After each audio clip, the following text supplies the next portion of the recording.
Because on this day, in 1997, 53-year-old John Denver was killed when the handmade experimental airplane he was flying ran out of gas and crashed off the coast of Monterey Bay, California. Was it handmade by him? Yeah, it was a hobby of his. He Kit augured builder. in, as they say. You know, that song is nothing but a lie. There he goes. Complete lie. What? How is it? Well, Here, you want to Okay. hear? okay. sure. By the way, Carrie, you might want to start looking for... Yeah. Just real quick, I want to thank DM from the chat room for recommending that version of Take Me Home Country Road. So, Carrie, you might want to quickly be looking for this version of it. Okay. A group called Spank. Spank. Says here, next time you hear John Denver singing Take Me Home Country Roads, or hear the group Spank perform it for the trailer for the video game Fallout 76, Oh, there we a go. version that has become a hit and an earworm over the past year or so, keep in mind that it wasn't anywhere in West Virginia that inspired this song, but rather a road in Montgomery County, Maryland. And John Denver didn't write it either. Songwriter Bill Danoff said he began writing the song while driving to a family reunion along Clopper Road near Gaithersburg, Maryland. He and his Maryland, West Virginia. Yeah. It's Yeah, you it needed does the work. right the right syllables. he and his future Jamaica wife, works. He should have just done Jamaica like Toots did. he and his future wife completed the song in December of 1970 with and John Denver helped a little bit on writing the song as well. They knew each other and they were musicians and John Denver's brother Bob Denver, you know, Gilligan They were from not. Gilligan's Island. They are not brothers. They invented the Denver omelet, which a lot of people don't know. They think it's named after Denver, Colorado, but no. And you would know all this Is this- being Denverine, the Yeah. Is this superhero Denverine. Is this This Spank? is Spank. According to the search I did, this is from Fallout. It's pretty straight ahead. I was expecting something. Yeah, John Denver's last name not Denver. it's Denveronovich or something. Duschendorf Yeah, Duchendorf. Yes. Duschendorf. Jr. Duchendorf Jr.? Yeah. Wow. You know, for a long time when he was alive, and my superpower, for those of you who don't know, is I have one superpower. I can immediately transport myself to Denver. And now I can't transport myself back. I have to get a ride or something. Yeah. But if I want to go to Denver, I can just, I just put my finger, I won't do it because I'll disappear. But I'll put my fingers up to the side of my head and say, Denver. And then I end up in downtown Denver. Instantly. But when John Denver was alive, occasionally I would end up at his house, which was really irritating. The glitch. There's a little Yeah, it was glitch. just- He'd say, what are you doing here again? Well, then let me just say it for you then, Bill. I'm glad he's dead. Well, That Carrie, doesn't happen anymore. Carrie, you would say that. However, occasionally I end up at his graveside. Oh, no. That's... I don't. Well, there's an in-depth on his Wikipedia. The in-depth part of it about his death and how his plane malfunctioned, and I just about can't stand John Denver. just about you're this close. To Just not- about that close to, yeah. For some reason, I like Thank God I'm a Country Boy. because it's Because it was clapping. snappy. Yeah, it was snappy. It's a clapping song. Yeah. But Here. I don't know, maybe if I just sat down and gave John... No, I'm not going to do that. I'm not going to sit down and give him a chance. Who's this? As always, if you're looking for a good remake, A ska remake? you go to me first in the Gimme Gimmes.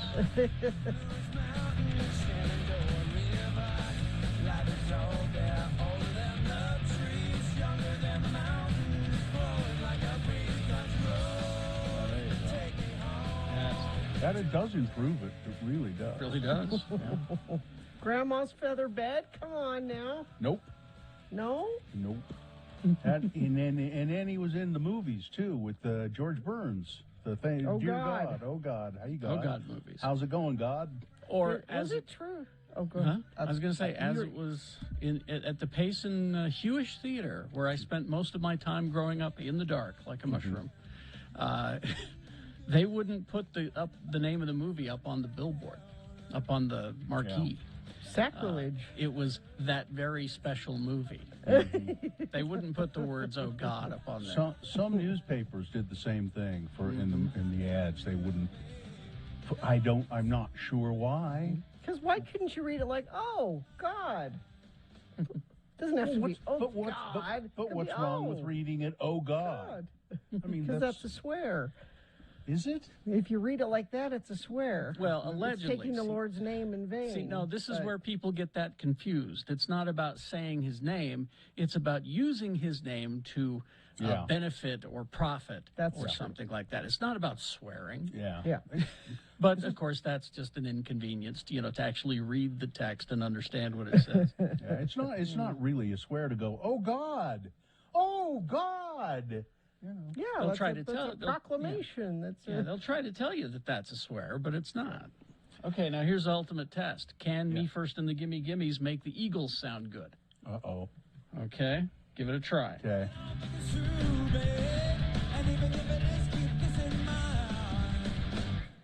That's REO Speedwagon. Oh, REO Speedwagon. Yeah.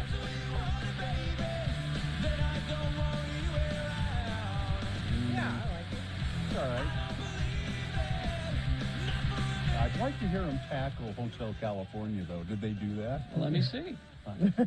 Because What haven't they done? That's the question.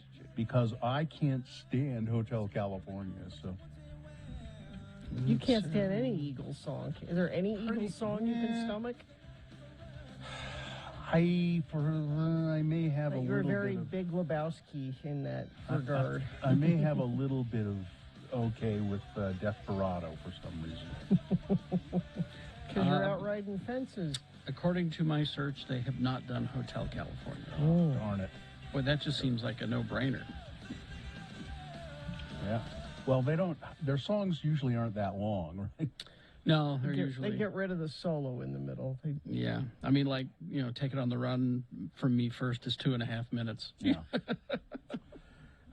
Did John Denver do much acting other than Oh God? He did. I can't think. He did Muppets Christmas Carol. Is that the Oh, one? yeah. That doesn't really count. Isn't he John Denver in that? No, Isn't he he was playing himself? He was No, playing. he was like Tiny Bob Tim's dad. Cratchit. Bob Bob Cratchit. Cratchit. Yeah. Yeah. And Well, he was John Denver, Well, yeah. but But he also did some TV. He did some TV shows. Because after they realized, oh, he can do both. Give him a special. Give him a TV series. It's, Now- Starland now- Vocal Band or whatever. Now, was he, Gina, you would know this, his image was he was so, Clean cut and- clean and sweet and nice, and was he in fact all that? I don't.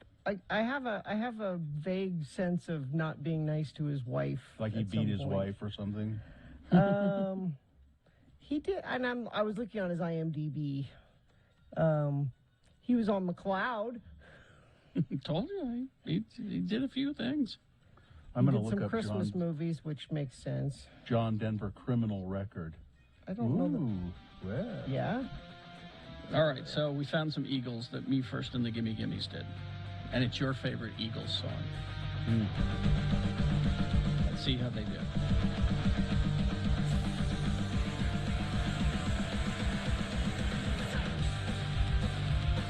All right, let me get to it.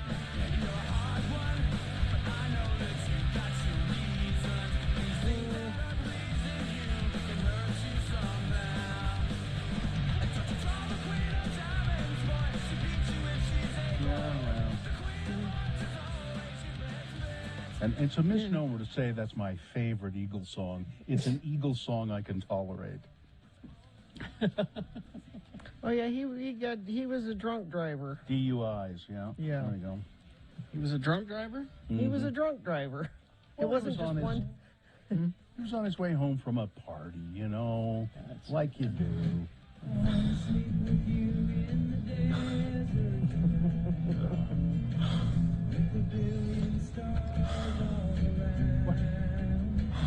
What is Jesus, swear? man, could you change the channel? You, man, if you like music, get your own ass. I had a really rough... I'll flip this out and kick your ass out. Man, come on, I had a rough night, and I hate the Eagles, man.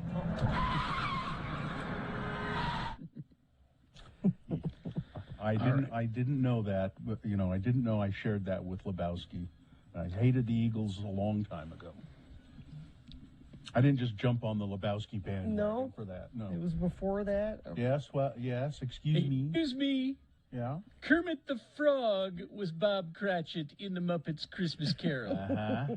He played himself in the Muppets Christmas Together. John Denver did. Okay, that. Well, what was he Excuse doing me. in A Christmas Carol? What was John Denver doing in... We I may know. have mixed our Christmas Muppet specials together.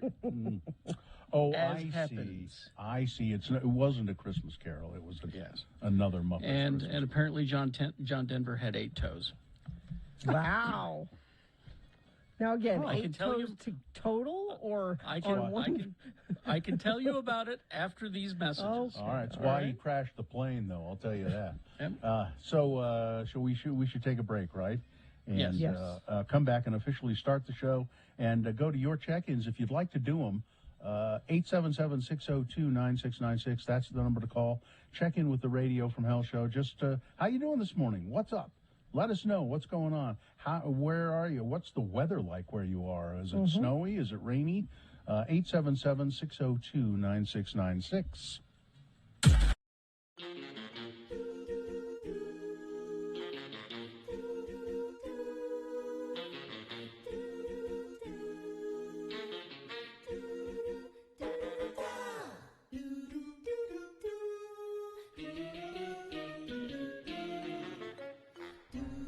It is the 23rd century. Humans have left the lowly confines of planet Earth and have sought their destiny among the stars. While many things have changed, one constant remains: the need for young men to venture forth and do the work of the Lord. This is the tale of 2 such men who at the age of 19 have answered the call of their general authorities and are embarking on a 2-year mission to spread the gospel throughout the entire galaxy. This is the story of Space Elders!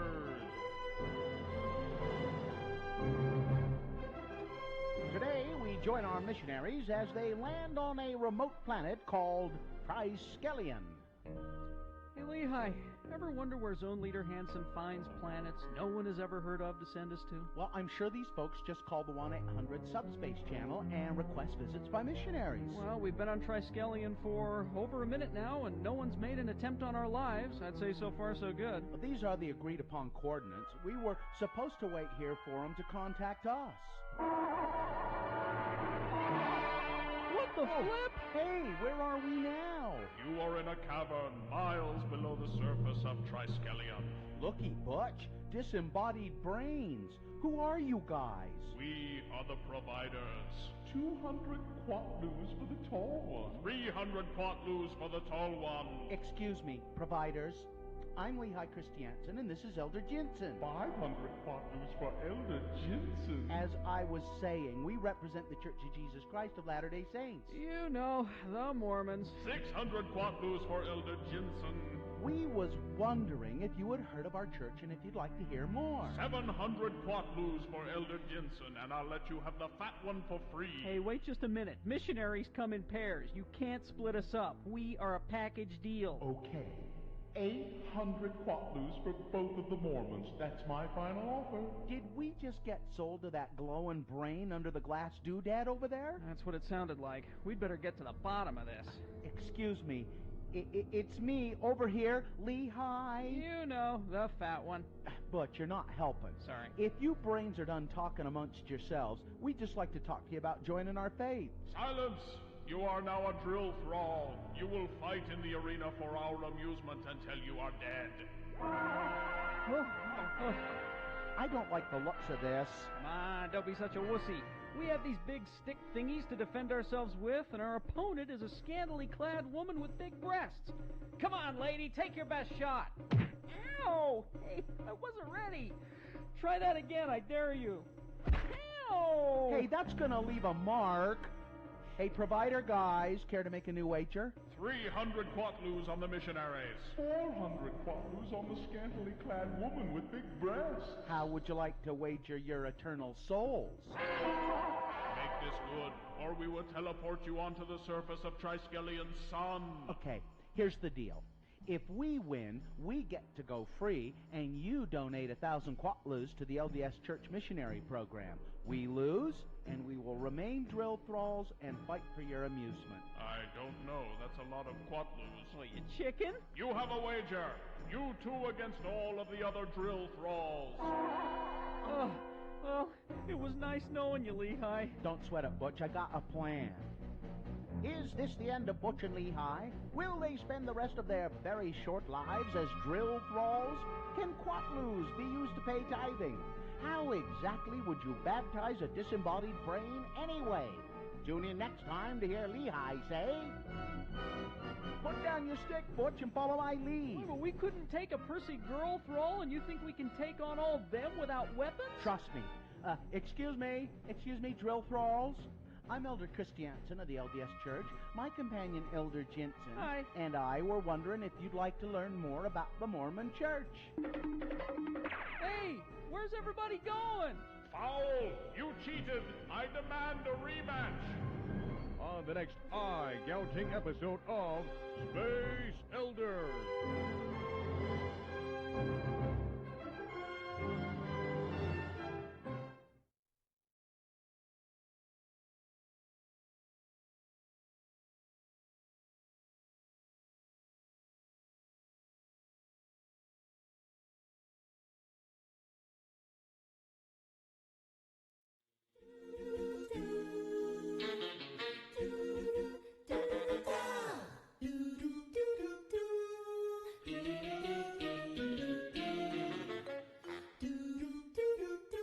All right, 6:21. Let's get this over with. That's what they all say. Let's get this over with.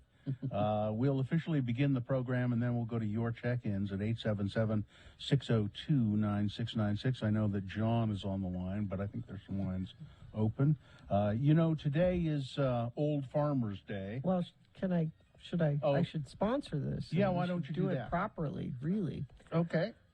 Step into $400 with University Credit Union in 3 steps. Step to the nearest University Credit Union branch or go to ucreditu.com today to see how you qualify.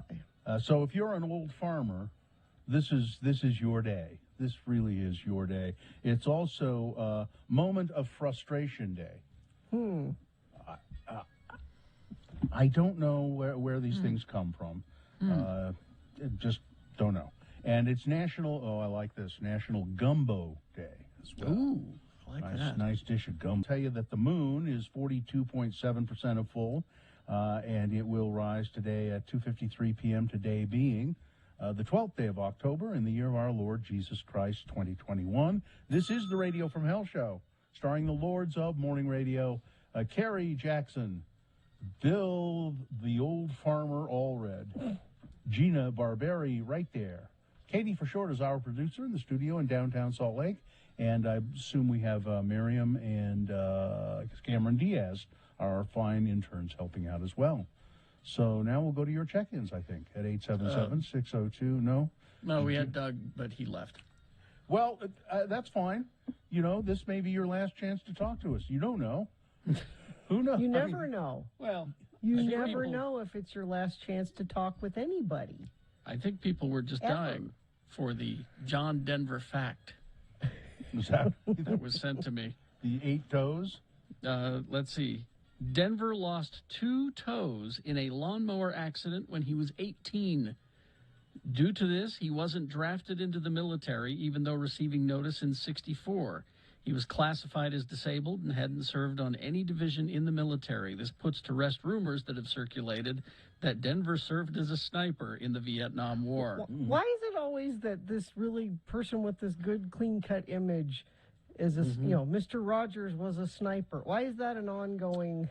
Well, I mean, the So-and-so others, nice guy was a the others I can't explain, but this stemmed from the fact that Denver's father was in the Air Force and his younger brother was a Vietnam War veteran.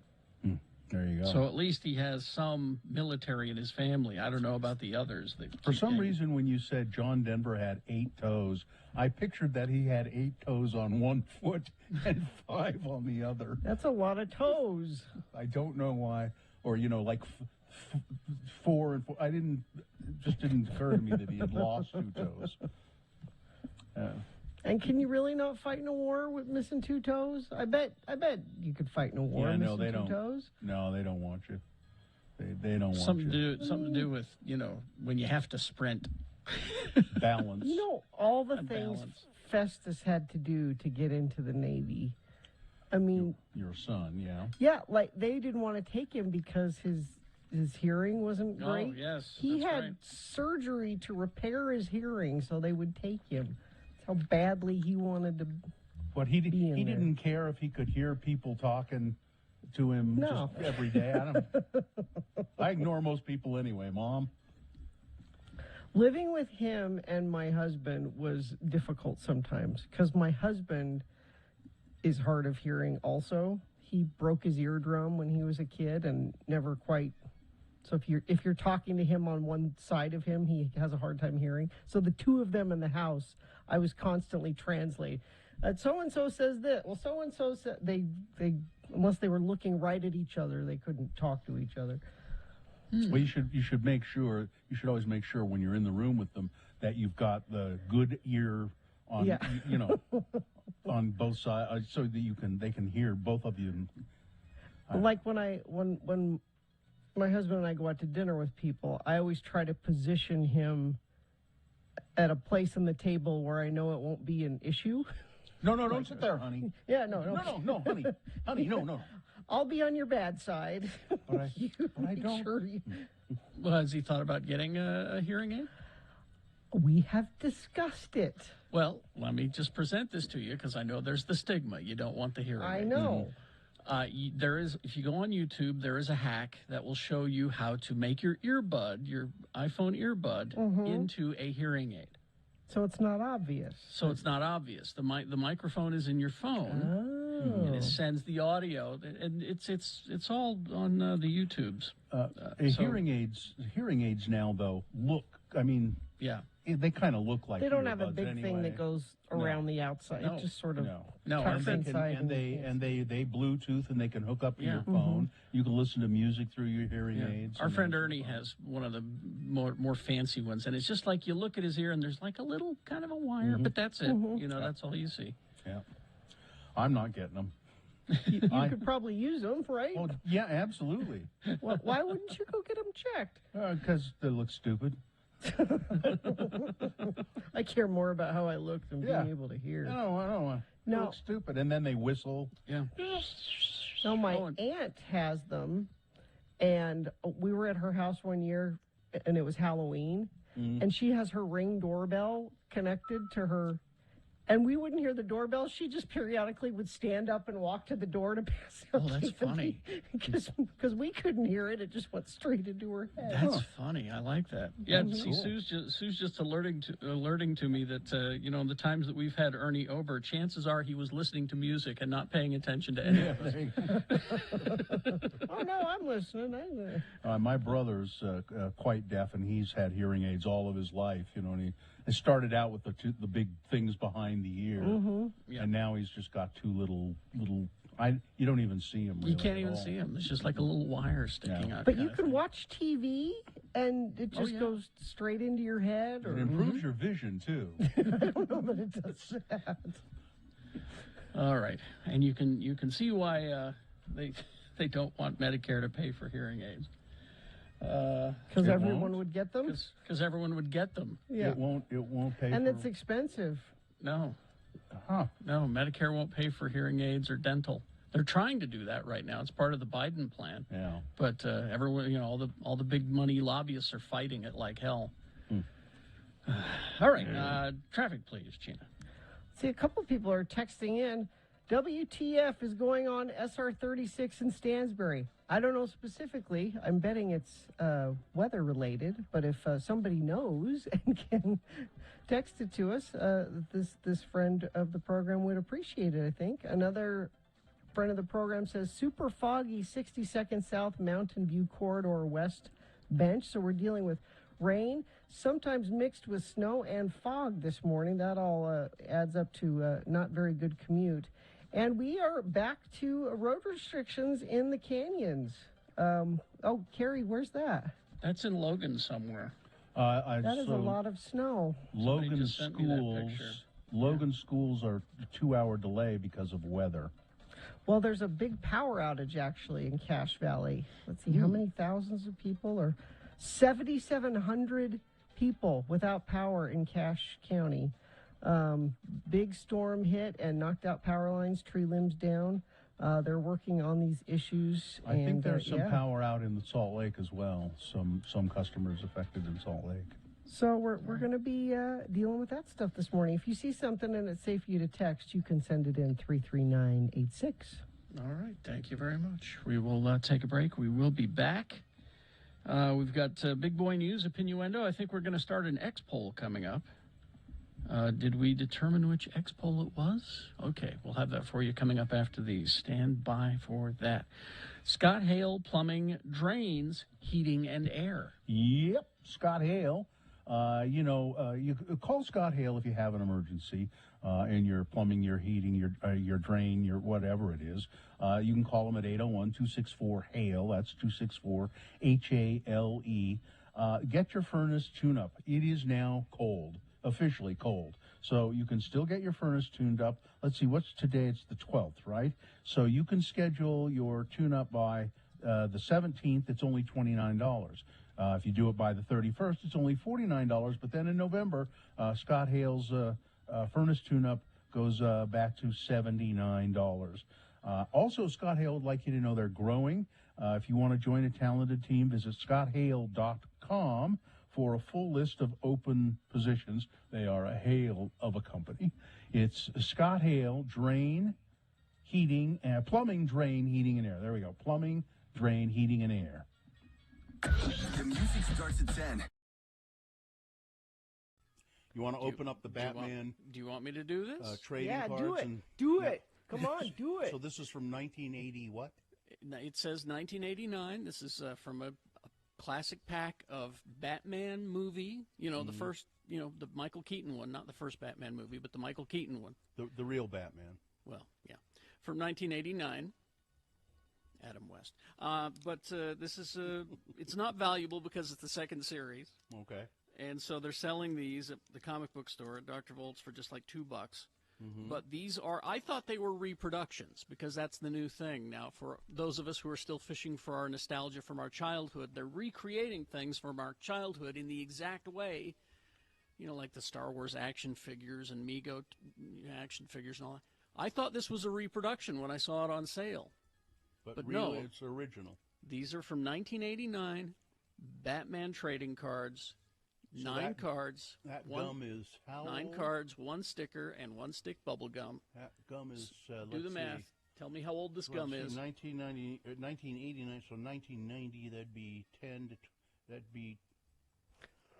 31 years old. 31-year-old gum. Yeah. Here we go. You're not going to do, really? Right. Now, it doesn't have that smell that gum. And no, it's gonna be as brittle as a piece of floor tile, No, that is okay. So the first thing we get is a sticker. Mm-hmm. It's a sticker of the Joker. Now it's an artist's rendition of Nicholson as the Joker. Okay. So all right, so there's that. And the cards, some of them are art cards. Oh. Like production Cool. art cards. They use. Yeah. To help frame the thing. And then the others are, Batman's public service, that there's, pictures of Jack Nicholson, and there's the Batmobile parked in the Bat Cave, Mm-hmm. So it's a trading card. So it's like the old trading cards. All right, so here we go. Let's Now see. show us the gum first wanna before you see eat it, it. Does yeah. it have that white powder on it? It used to. Let's see. Okay, so there's the gum. Mm-hmm. You ready? Mm-hmm. All right, and you can see this at x96.com/live. Now, is it the size of one of the card? Oh, no, it's not. 'Cause You It's want like you a want stick of gum. you want a comparison? yeah, I mean, a lot of times it was the gum in there was like the size of a card, or just slightly smaller than the whole card. That looks like a piece of Trident. Okay, you ready? Yeah. Here he goes. All right, 30-year-old gum. Oh God, It crunched. Crunchy. I think it broke my teeth. Yeah, the chat room is saying this is a bad idea. I'm starting to agree with them. Yeah, don't eat it. Don't do any more of that. I'm just wondering if it still forms into gum. It doesn't sound like gum. It's not forming into gum. It's just staying in Just staying crumbles on your. It's staying in dry crumbles. I think you should spit it out. So like the soul leaves a body, Mm-hmm. the essence of the gum has left the gum. Mm-hmm. Yeah, spit it Yeah. out. Yeah, that's bad. That's too Now- bad. Now, someone said, this is awfully radio stunty of you guys. To which I say, well, that's what happens when the mayor doesn't call. So We Well, fall you could back. have had the mayor here. we were hoping to put some information out, something, that could Yeah. help you. But instead, I'm eating 30-year-old gum I because would the mayor call didn't City call. Hall and blame and blame the mayor. Mm-hmm. So let her know that she's ruining our show Mm-hmm. by not showing up. She could have been having important mayoral business. Yes. That's not our problem. Although Wow. she's now made it our problem.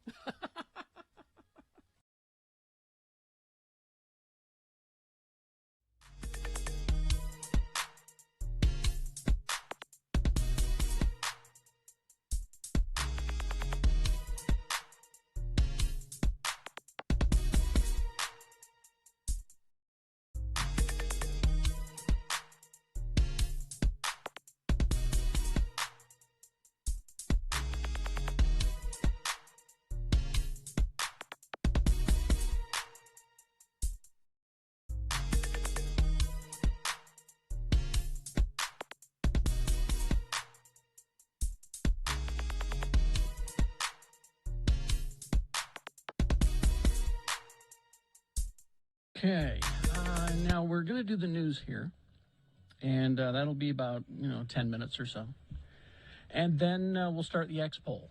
So start thinking about this, and be ready to call in or text in. I think the question is, what is your theme song? Mm-hmm. What is your theme song? Yes, what is your theme song? I have mine. Hmm. I used Well, I won't be I able to used think about it open because my- I'm going to be doing the news. I used to open my when I DJ'd and I had a regular shift. Okay, I used I to know the open one. my show with it. Huh. I know the Okay. one then. Oh, I know what mine is. I know what mine is. All right. Okay. So be ready to call in. Think about it. All right? Be ready. I'll even sing mine. That's okay. all right. I'll look it up. That's okay. Carrie knows mine. He's gonna look mine up right now. I'll dig it up. All right. Let's get to Big Boy News and Opinioendo then. Brought to you by... Zero Res delivers the perfect clean every time with no harsh chemicals, soaps, or dirt-attracting residue, keeping your carpets cleaner longer. Book online at ZeroResSaltLake.com or ZeroResDavisWeber.com. Thank you. All right, I'm going to talk about last night's Jeopardy. This is a spoiler alert. Now, when you say, if you're a Jeopardy watcher, and somebody says, last night's Jeopardy, this is a spoiler alert, that kind of gives it away anyway, doesn't it? Yes, because you're not talking about it unless something And so specific this is going to happen. This guy, Matt Amodio, who's been winning and winning and winning, lost. And I've watched some of it. I don't know. I guess I started watching Jeopardy a little bit again. I hadn't really watched it for years because of all that host snafu and all of that. And I was kind of curious. But as it turned out, this guy, Matt Amodio, was winning. And he was winning and winning and winning. And I kind of enjoyed him. He was an interesting guy to watch. And so I sort of watched a fair amount of Jeopardy. And he was terrific. Except it got kind of boring because he didn't just win the games, he annihilated the other two people might as well not have been there most nights when he won. Well, he did lose last night, and a lot of people are very upset, and they're accusing him of throwing the game. Did he lose on a Harvey Firestein question? Well, I've got that coming here. Oh, okay, because that's the picture that we have up. So I don't know. Well, I've got Harvey Firestein coming. That picture, then I'm not looking at it. That's not Matt Amodio. That's a puffy Harvey Firestein. Well, it's both of. It's a picture of the two of them. So I'm assuming he lost on a Harvey Firestein. No, he did question. not. I'll tell you about Harvey Firestein coming up. Okay. The Yale PhD candidate Matt Amodio's phenomenal 38-game win streak came to an end when he landed in last place in the final Jeopardy round after failing to answer the clue correctly, unlike his two opponents. Going into the round, $4,000 behind the leading opponent and $3,800 behind the second place player, Amodio bet less than half of his $10,600 earned during the game, which is kind of odd because, you know, usually goes for it. Yeah, if you want to go for it, and especially if you're in third place, you bet a lot or you bet it all. But Jonathan Fisher, the winner, doubled his earnings to end on $29,200. Jessica Stevens finished second with a score of $28,799. What was the question? Well, the clue that stumped him was this: Nazi Germany annexed this nation and divided it into regions of the Alps and the Danube. The Allies later divided it into 4 sectors. Do you have any idea what that is? Yeah, you say Alps and I say Switzerland. I know that's that's Austria. It's Austria. It's Austria. Okay. He said Poland. Matt Amodio said Poland, which has nothing to do with the Alps. So that was kind of odd. Anyway, he seemed off his game, but at any rate, this guy who's an actor, he says, won the round. Now, as to Harvey Firestein. Harvey Firestein says that he has dreams all the time. I have dreams, and I was having a dream. And the late Golden Girls star, which one was it? Estelle Getty appeared in my dream and told me who was going to win Jeopardy and how many games they were going to win. And was she right? He's not saying. Oh, jeez. But so it's not a story. So wait, Estelle Getty is dead? Is that what I'm getting here? Oh, she's way dead. Okay, all right. This morning I awoke speaking to Estelle Getty. She was in town for the Gay Day Parade and wanted to get together. It was fun catching up with her. Picture it, West Hollywood 2020. No. Where is he saying this stuff? Estelle could see the future. She told me all about Matt Amodio years ago. She told me exactly how many games he'd win, but I can't divulge that information. Yes, you can. No, you won't. Well, you what won't will happen because you know that you're crazy and you're wrong. You're just trying to get some attention. Because he's in touch with the spirit world, Carrie, and you don't want to piss off the spirit world. Just like Mike Lindell's pillow talks to him, I suppose. That's exactly right. Yeah. What's that you say, pillow? Oh, pillow, dear pillow. There are pictures of him getting pretty cozy with that pillow. All right, let's move on to this. Booster shots. Yes. Vaccinated I want people. it. Vaccinated people. Have you gone and gotten yours, Carrie? Not yet, no. Vaccinated people have Lucky been... cancer survivor. to go get his booster. I guess I should, shouldn't I? Vaccinated people have been burning up the phone lines at the Community Health Center in rural Franklin, Louisiana, clamoring for the newly authorized COVID booster shot. But only a trickle of people have been coming in for their initial doses, even though the rate of full vaccination in the area is only about 39%. So what's going on? This dichotomy illustrates one of the most frustrating problems facing public health officials at this stage of the pandemic. Almost all eligible adults who remain unvaccinated in the U.S. are hardcore refusers. Yeah, if they haven't done it to this point, they ain't doing it. And the arrival of boosters is making efforts to coax them, as well as those who are still hesitating, even more difficult. In the September Vaccine Monitor survey from the Kaiser Family Foundation, 71% of unvaccinated respondents said the need for boosters indicated that the vaccines were not working. So they say, oh, you need a booster? I told you the damn thing doesn't work. Just real quick, tetanus shots. Yeah, lots of things need Lots boosters. of things. Listen, boosters. would you please not try to confuse me with facts?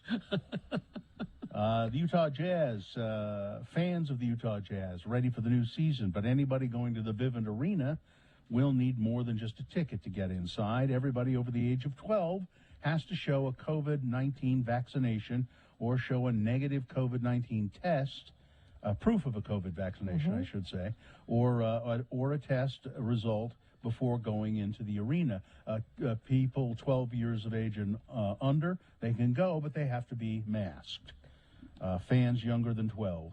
We want people to get vaccinated, said team spokesman Frank Zhang. It's important to us. It's a public health concern. Monday, the team hosted its first preseason game of the season. Barricades had been set up near the arena doors. Members of the arena security team were there to verify documents of fans before they had their tickets scanned. Quote, I did the, go ahead. We thought that there might be a little bit of pushback.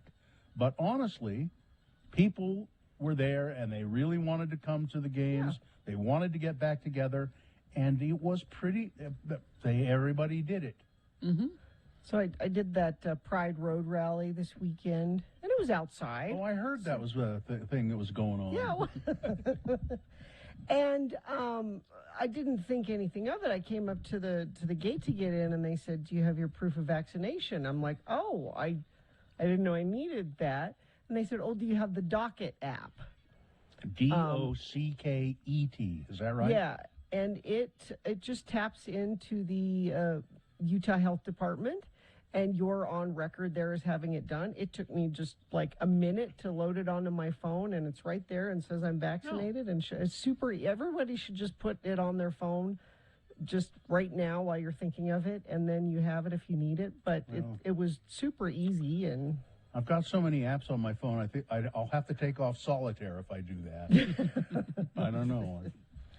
Let's see. And are you going to talk about Karl Malone in sports? Yes. He took his shirt off. He should keep it on. No, he shouldn't. He's just showing off, and it's not. Yes. It's not seemly. Have a little bit of more. Well, anyway, Gina will tell you about that coming up. Transportation experts and global freight trackers agree the worldwide supply chain is hugely compromised. And while some of it is due to COVID, cracks in the system were visible a long time ago. There are people out there who are saying, "See, I told you this would happen." In Utah schools, it used to be that meal service workers would know as much as 3 months in advance what would be on their menu for any given day. But as, for instance, Tooele School District's nutrition director, Casey Kress, says, meals are subject to change without notice now. It's a daily occurrence. Kress is dealing with shortages of plasticware, and his suppliers have been forced to switch out hundreds of unavailable food items for substitutes that are in stock, not to mention cost increases, which have gone up. So can you, I mean, here are the kids expecting, they're expecting their slice of pizza, and they're getting a plate of green beans instead. This is just not good. They're expecting their peanut butter cookies.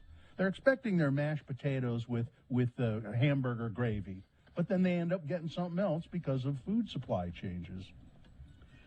Global supply chain is really compromised. That's also what's responsible for fuel prices going up. At least 2 people are dead after a plane crashed in a California neighborhood Monday, setting multiple homes on fire and eventually landing near a high school. At least 2 were confirmed dead after the plane crashed into the neighborhood. The deputy fire chief of the area said that at least 2, I think it was the 2 people on the plane who were killed, and then some people were taken to the hospital in serious condition.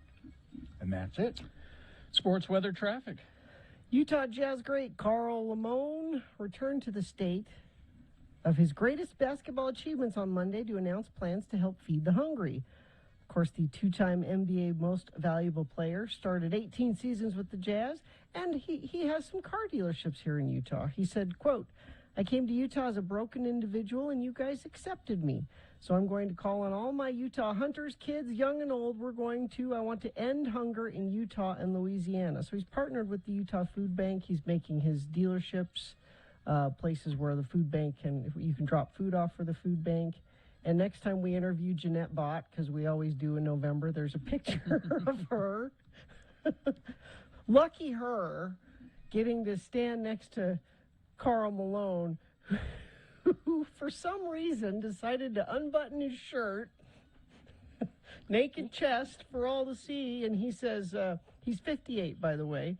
It says, in the moment of levity, Malone showed he could probably still play for the Jazz when he unbuttoned his shirt and showed that he is still in amazing shape. He said, "I ain't been sitting around doing nothing. I haven't been sitting on my ass." So it's not that he took his shirt off to help lift food items onto a truck or something. He was just taking his shirt off. And I don't think he should do that. Yeah. Look at this. And he looks good, but he looks great. So that's fine. Yeah. The Jazz won last night, actually, handily, 127-96 over the Pelicans. That's your sports. Weather, well, it's happening. 37 right now. It's chilly, and depending on where you are, rain and or snow. Cache County got a bunch of snow. The canyons have the traction restrictions in for four-wheel drive or chains. And power outages, got 7,000 people in Cache Valley, and also people down here in Salt Lake, Ogden. There's power outages because that heavy storm comes in and it breaks tree branches, and people are dealing with that. So, and they're going to be dealing with it throughout the day today. Only a high of 50, and then that rain and snow mix continues into tonight. Now, tomorrow we get a little break. It'll be chilly tomorrow, though, 47 for a high. And then we have another storm coming through Wednesday night into Thursday. Traffic, that weather is going to be an issue for you probably this morning. Let's see if we have any actual accidents to tell you about. No, there are some traffic lights out, though, due to the power outages, so be aware that might be part of your commute. But if you have something specific that you're seeing out there, like a friend of the program said, it's foggy, 62nd South Mountain View Corridor on the West Bench, things like that, you can send it in to us at 33986. Now, Gina, far be it for me to tell the sports desk how to do anything. But next time that the Pelicans lose, because you called them the Pelicans, if they lose, they're the Pelicans. Oh, yeah. So, yeah. Pelicans. Got it. All right. Is X-Poll brought to you by? Yeah, Salt Lake City has switched to ranked choice voting for November's election. Instead of voting for or against someone, voters select candidates in preferred order. Want more information? Visit www.slc.gov/RCV. All right. That music means it's time for the Radio from Hell X-Poll. This is where we ask a question and poll you. What do you think? What do you have? What's on your mind? Now we ask a specific question here, and it simply is, what is your theme song? So let's take a look at that term, theme song. So is this the music that plays when you come out on stage? Yeah. Or is you're this the music? You're a guest on a talk show. You know how they always play music when you walk out onto a talk show? Yeah. Or is this just music that plays in your everyday. You know, In your head, you mean? because What if like, you're a wrestler and it's you're coming out to wrestle music? well, that's the stage thing. But Yeah. I'm talking about like on the Brady Bunch, they would have the theme music would play in various different versions throughout the show. So is that what they mean, or do they just mean grand entrance music? I think they mean your personal theme song. What's your personal, like for instance, Gina has one. She used to open her DJ show with her. This is the song that I guess you believe most typifies who you are. I don't know. I just All right, let me get it going here. There we go. That's no. Baby Elephant Not what Walk. I open my show this is with. not. No. This is not it. Okay. All right. Is that what? That's No. not what it is. That's from the movie Atari, you know. I didn't know that. My theme song. Well, have you got hers handy there? Yeah, I'm playing it. Oh, this is it. For dinner at 8. I eat at 4. She likes the theater So, and never comes late. so I you would don't open like- your heavy metal Mistress of the Night show with this song? No, this was just my regular. So I had my loud show, which I actually had. Our shared friend Dan Morley wrote me a theme song for that. This was just my regular DJ shift opening. The Lady is a Tramp by Frank Sinatra. So it signifies that you are a tramp. Well, if you listen to it's a down to earth lady. It's a song about a picky broad. No. She's picky. She's down to earth. No, she's not. The girl. That's why the lady is a tramp. Yeah, there you go. That's what you call your down to earth everyday woman, a tramp. That's Yeah. That's a conundrum to me. That song is a conundrum to me. that's a perfect word for it. All right. What about you, Bill? What about you? Well, I thought about it, and I think really my theme song is. Shall I sing it? Well, Or you could sure. tell me what it is, and I'll find it quickly. Well, if I up to you. if I tell you what it is, it'll lose its impact. Okay. Oh, okay. So here we go.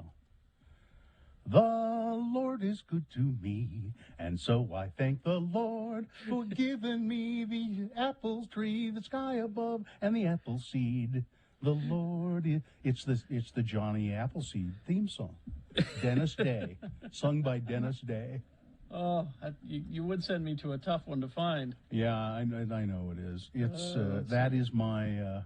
I don't know why, but that song resonates with me every time.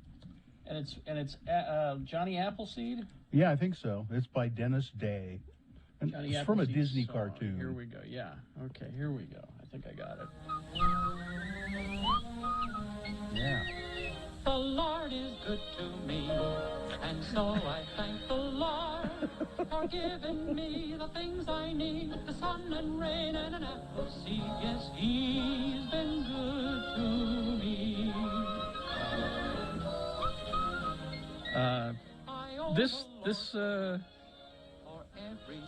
I've known you a long time, Bill, and That's not what I think when I think. This is my inner soul. That's your inner soul? I'm just glad it's a happy song. I thought you were going to pick some, Nick Cave depressing song as your theme song. No. all right. Well, there are bees in it, so Yeah. You know why Johnny Appleseed? There was a Johnny Appleseed, and he planted apple trees all over the country because they needed them for hard cider. Because Well- people like to get drunk. Bill, if that is your inner theme, share your inner theme with us every now and then. Yeah. Sure. Don't be afraid. Carrie, what's yours? Or are you going to do it when we come back? Do we have time? I got a Spider-Man t-shirt. Oh, yeah, that's I got Converse that are running off my feet. I got a bad mustache, a reoccurring rash, and not a lot of cash to spend it on my stash. Man, it's good to be a geek. There you go. It's good to be a geek.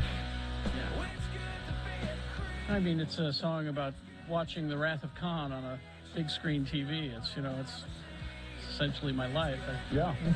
and you own it. You embrace it. I You own love, it. You look. Yeah. All right. Well, let's continue with the X-Poll, 877-602-9696. Tell us, what is your theme song, if you have one. If you haven't got one, well, you better get one this instant. Well, you have to get one. But if you don't have one, you don't need to participate. All right, 877-602-9696 is the number. Zero Res, just use your search engine on your computer. Look up Zero Res. They'll find a location closest to you. Zero Res is coming to your house sometime soon, I'm sure, Gina. Well, they are because, I always have them come do my carpets and upholstery, but they have started doing something new that I haven't had done, and I'm sure I'm desperately needing my air ducts cleaned. Yeah, get your, they will come in and they'll do, so have Zero Res come to your house.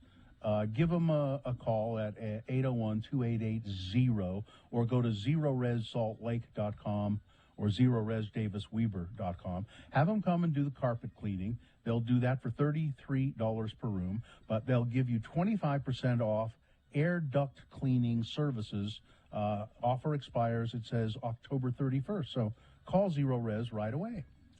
Yeah, you're going to need those cleaned. You've been in your house a lot. Who knows what you're breathing that's coming through those air ducts? You want them cleaned. Go to ZeroResSaltLake.com or ZeroResDavisWeber.com.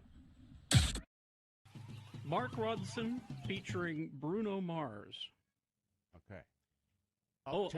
Owing a considerable amount of money to the James Brown estate and the Rick James estate. I would say. I requested that this morning. I like that. Pretty tasty, I must say. I'm not a Bruno Mars fan. I'm going to make you one. No, I don't think so. I think it's Mark Ronson. No, it's and no, I can tell you it's Bruno Mars, and here's why. Why? Because it rips off a lot of stuff. Yeah, that's not ripped. Inspired and by. I'm not saying it in a bad way. Yeah, you're right. It's probably so it's Bruno Mars sounding as much as he can like somebody else. Somebody else. Yeah. But it was enjoyable. It was. Normally, I don't. I'm glad that somebody is still making that kind of music. Exactly. So that makes me happy. Yeah, I mean, because I do love that kind of music. Beck had to do it a few years ago. Yeah, which was kind of odd, but so are you okay, Gina? I got my song request. I'm great. Why? Oh, okay. Is that I guess that's what it was. Usually you have a greeting for me. I had my headphones on. I was uptown funky. I had no time for you. Gina's got so much funk. I don't. That's why I have to add it to my life. I've seen her. I've seen her dance. She's got the. See, I don't dance. Because better? Because I know I look silly. I know I look like a white guy. I have to be really, really, really drunk. And you probably haven't even done that in a long time. In a really long time. There are mornings when we're playing a song. Oh, do I do it and not realize I'm doing it? And we've been meaning to have an intervention. Do I sometimes dance and I don't realize I'm dancing? Sometimes you air guitar. Do I? Yeah. And I don't know I'm doing it. And air drum. And that's terrible. Yeah. The last time I remember dancing, I believe, what was that band that used to play at all like Green Street, and I want to say, they were like Solid Groove or Solid Gold or I don't know. That and they'd put on the Disco wig. Drippers. Disco Drippers. There we go. The Disco Drippers. And I remember when at Trolley Square, when Green Street was there, and it was the middle of summer, and they would have cordon off part of the parking lot there, and you could just go out there and dance. Right. And I believe the Disco Drippers were there. Quite possibly. And I remember dancing there and taking off most of my clothing. Really? Yeah. It was. You were having a good time. I was indeed having a great time. I was down to a shirt and boxer shorts. Really? Yeah. And dancing to the Disco Drippers. I think our salesman, the guy who later became our salesman, was singing with the Disco Drippers at that time. Scott. He was with the band at the time. Scott, what's his name? Yeah. Yep, took off most of my clothing. I was dancing with a. I don't know how I missed that. I was dancing. Well, you weren't there. That's how. You weren't invited. But you'd think that word would have got out. Bill's over there. No, I was with my actor friends. Oh, I see. I do need to be drunk to dance, but I do it more often than that. I was wedding in Idaho was the last time. Oh, I think I remember you talking about that. Yeah. Well, There's video evidence of this, and it's a bad thing. Well, let's face it. I have seen people, white people that dance well, but we are not among them. I think no, not among them. And I think you get a pass at a wedding. I don't think anyone's gonna. Yeah, because I often make passes at people at weddings.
Okay, is this continue to be sponsored? Yeah. Just go on. Go with it. Go on, get out of here. It's the X-Bowl, and we're asking for your participation. What is your theme song? It's as simple as that. What song do you if you were to make an entrance, what song would you use, or what song moves you the most, or sums up your life the best? All right. 877-602-9696. Let's go to Matt. First Hey, Matt. call. Hello, Matt. Hey, how's it going? Good. All right, so what song did you bring? Mine would have to be My Own Worst Enemy by Lit. Oh, no, Matt. Now, why is that, Matt? Just some of my choices I've made. I've experienced life in some certain ways, and it's been quite enough to I wrote a novel about it. So that's My Own Worst Enemy. Like you actually wrote a novel about it? There's a novel about your life? Well, not the whole life, but a part of my life, yes, I did write a novel about it. What's it called?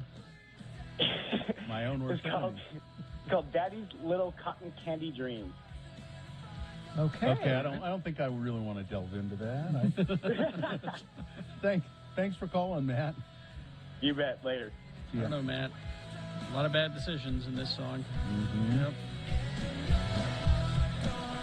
Can we forget about the things I said when I was drunk? I didn't mean to call you that. This is the first lyrics. Matt. Yeah. That's. Yeah. All right, there you go, Matt. Let's go to Maverick. Maverick, which is your real name, as I recall. Is that correct? That's right. That's right. All right. Well, I think we could all guess what your song might be. But what do you think it is? Carrie, what is it? Well, that's right. Yeah. You own this, and I love it. I love that your name's Maverick. I love that this is your theme song. And Gina loves it, and I feel kind of sorry for you. So, hey, Maverick, thanks for checking. Thanks for checking in with us. See ya. I love it. I've never paid attention to the lyrics to this song. Other than that part, you know. Yeah.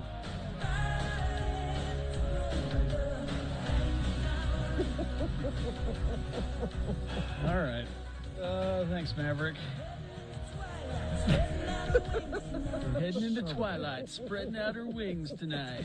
She got you jumping off the track and shoving into overdrive. It's dangerous, baby. Still have not seen that movie. Shame. Well, And if Bill you like- calls himself a Val Kilmer fan. He should embrace that movie. If you like glistening male bodies playing volleyball, That's a tiny part of the movie. it's the essence of the movie. I understand. Here's our attorney Ed Brass weighing in.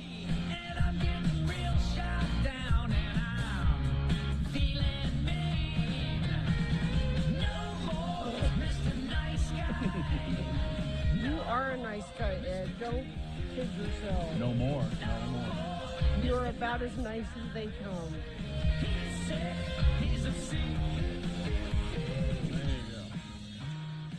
All right. Is that it? Oh, we have a lot of texters. Yeah. Let's see. We have someone says green onions, Booker T and the MG. Oh, you picked the best version of Green Onions, too, by the way. I didn't know there was another version. Oh, there's many. I don't know who sent that in, but good choice. Yeah. See, this is the kind of song, like Carrie was saying, this could follow you throughout your day. Mm-hmm. This isn't just when you walk in a room. That could just be Hey, no green matter what onions, you're are you doing. following me? The song was brilliantly used in one of my favorite movies, American Graffiti. It's when they're all gathering outside of town, out in the fields for the drag race, and the sun is just coming up. Yep, I see it. It's terrific. Someone says, single mom of three here. Lady Madonna by the Beatles is my song. Okay.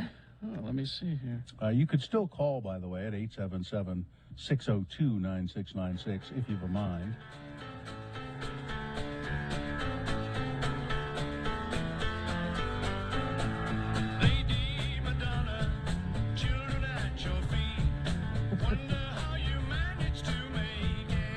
Oh, this makes me sad. This is your song. Oh, but here, let me try to help.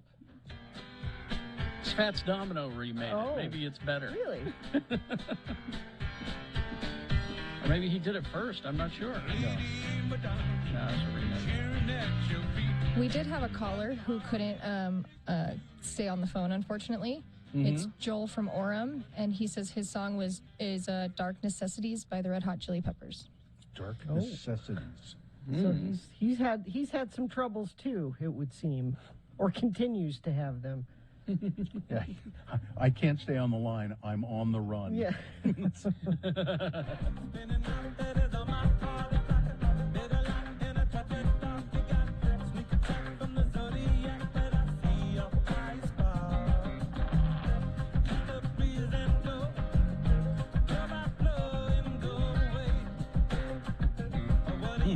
I don't really know this song. I like it. Yeah, I don't know this one. Only a Lad, which would mean that's someone who likes to light things on fire, I'm guessing, in their... Did you say we have Matt on the phone? Another Matt? Okay.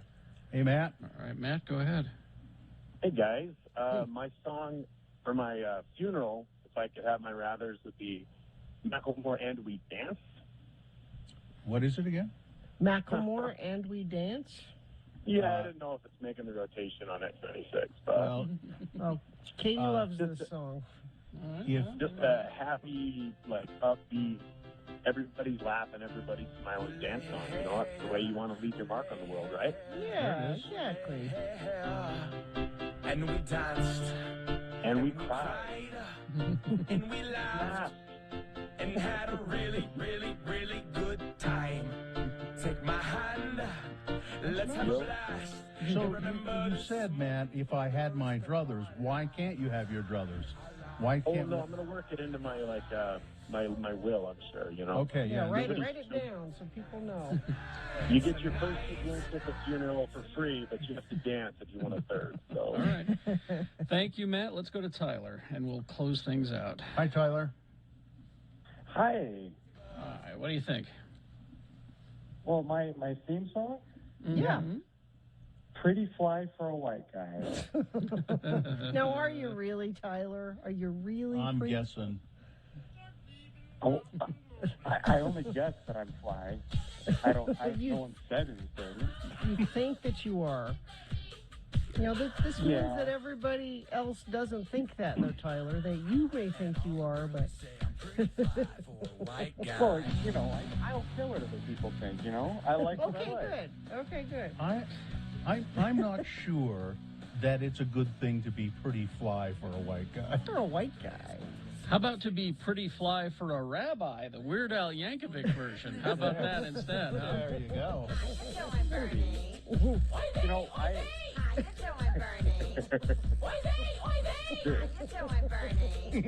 Bill was saying earlier that there's supposed to be like a theme to play every time I walk onto the stage. Yeah.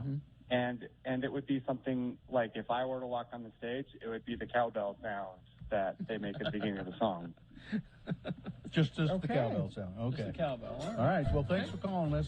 See you later. Thank you. All right. We are out of time. But if you want to contribute to the X-Poll, you can on the Radio from Hell Facebook page. Go ahead and add it. Add your song. Make a comment. Oh, yeah, for sure. Do that thing. All right. Traffic, please, Chief. Well, and we'll add power outages to that and school closures. Add Utah State to the number of schools taking a late start due to the weather and power outages. Winter has come to Cache County. Apparently, it's schools are having a late start and lots of power outages up there due to broken power lines. A heavy storm came through, and they're dealing with that. Even down here in Salt Lake Valley, we're having some power outages as well, and that could be affecting your traffic, not just with wet roads, but with traffic lights being out. So make sure you're aware of that as you leave the house today for school or work or whatever you're doing. And if you see something in particular, and it's safe for you to text it into us and let us know, I appreciate it when you do that. I'll pass it along to friends of the program. 33986. Anime Bonsai returns October 15th through the 17th to the Davis Conference Center. Enjoy cosplay, gaming, panels, anime, art vendors, and people watching. It's going to be an incredible year for Anime Bonsai. Get tickets today at animebonsai.org. All right, here are your boner candidates for round one. A little preview for you. Boner candidate number one will be, hey, 911, I'm stuck in traffic and I got a wee. Boner candidate number two, I'm not a racist. Now, I know I've said a whole lot of racist stuff, but I'm not one. Oh, and I'm not homophobic either. Oh, I know what this one is.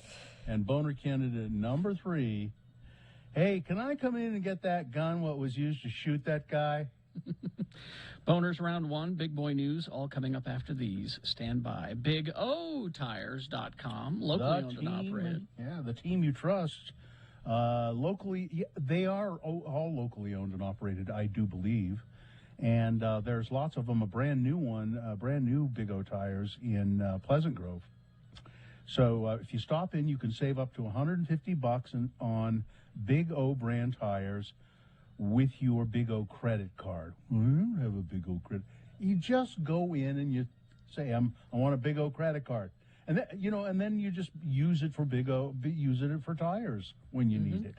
Well, they can be an unexpected expense. That's why Big O offers no credit needed financing. That's no matter what your budget is, your situation, they have some financing that's tailored to you. And get your car ready for winter. Big O has an inspection. They'll look at your tires and all of that stuff, wipers, belts, hoses, to make sure your car is ready for winter.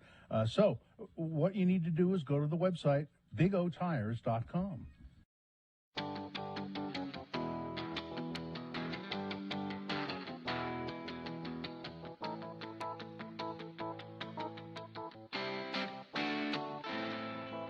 We have yet to talk about Wonder Woman 1984. All right. Now, before we go further, okay. Bill, did you see it? No. Okay. And I don't think I really care to see it. Okay. I didn't see the first one either, and I'm sorry. It's good. You should see that one. Why do you always do that? I say I didn't see the first. You didn't? What did I just say? I didn't see it. The first one was great up I heard until it was very good. the climactic battle at the end, and then it had some ending problems. But other than that, it was terrific. So the second one, you go to the trouble to place it in 1984.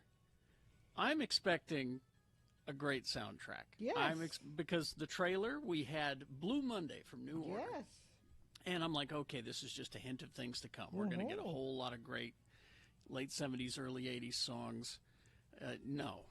None. We got one. A Frankie Goes to Hollywood song is in. And it was Welcome to the Pleasure Dome, I believe. But that's it.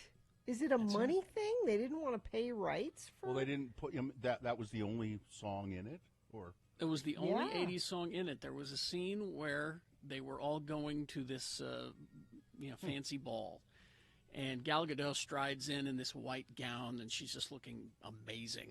And it's Frankie Goes to Hollywood, Welcome to the Pleasure Dome is playing, and that's the only 80s tune that I think we got. What were there other songs from other eras? Well, No. I mean, Hans So Zimmer just nothing. did the soundtrack, so Yeah. there's That was your traditional movie soundtrack stuff. But I mean, songs of the era. That was it. Oh, by the It way, was- Mark O'Toole, it was his birthday. He wrote Two Tribes. Oh, cool. Okay. Along with Holly Johnson and Peter Gill. So we've been very excited about Wonder Woman 84 in our house because we all loved the first one so much, and I told the story yesterday, like, oh, should we watch it on Christmas? And Jonesy's like, no, we got to watch a Christmas movie. Little did we know there's the Christmas element to Wonder Woman 1984, but so we watched it on New Year's Eve, and I had to fight to stay awake through it. I heard it was a mistake. So it's no secret that Chris Pine is in it, right? Yeah. I heard people talking about it. See, I didn't see the first one, so I didn't know that something happened to him in the first one. Yeah. And they said as great as Chris Pine is, and it was probably a mistake to bring him back for one thing. Well, no, I think that was the least of the problems of this movie. It's boring. The best part of the movie was the opening sequence when they're, when Wonder Woman's the little girl and they're having, Amazon games and they're riding horses and shooting arrows and we're like, oh, this is I saw that preview, That was the best part. Carrie, do you agree that? No, and they released that. They let you watch the first minute and a half of the movie, and it got your hopes up. And then there's a sequence right after that takes place in a mall that I actually quite enjoyed, because it was it was channeling Richard Donner's original Superman movie, where it was Superman's first night out, and he goes out and solves several crimes, and he encounters goofy criminals, who are stupid. Yeah. And I went, okay, they're channeling Richard Donner. I can see that now. Okay, but then it took a direction. It was just took a different direction. The storyline was stupid, and they could have, with that theme, just Wonder Woman 1984. That could have been a really fun, cool movie, and it just wasn't. Well, that's too bad. I mean, Now, not this week's episode, but last week's episode of Geek Show, at the very end of the episode, we take a half-hour deep dive into it. And I decided, since everyone else was piling onto the movie, that I would defend. I couldn't defend all of it, but I would defend what I could defend in the movie. Which was what? Well, you have to listen to the episode, Okay. or I'll just tell you off the air. Because 'Cause, I'm still here's- hesitant to talk about it a lot because of spoilers. well, how was Linda Carter? Was she good anyway? She was as good Wonder in it, Woman? yeah. She was good. Linda Carter as Wonder Woman. Yeah. She was great. Here's the one defense I will have. I love Gal Gadot. Mm-hmm. She's Who great. is she in it?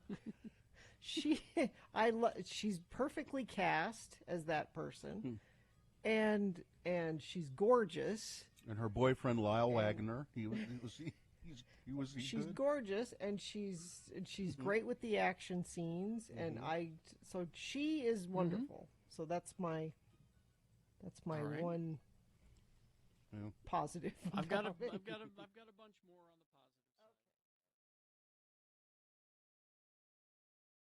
the positive. 7:23. Let's get right to it. Round one of your boners. 3 news stories now. These are examples of bad, stupid, or funny human behavior. You'll decide with your vote of these 3 candidates which one is the worst, which one deserves to go forward to boner fight, possibly becoming boner of the day. Winning here ensures it a spot in Boner Dome. Not that it will be boner of the day yet, because round 2 happens at 8:20. We do this again with 3 more candidates. We'll get another winner there. Then we'll take both winners and put them against each other. You'll decide boner of the day for today at 9:20 this morning.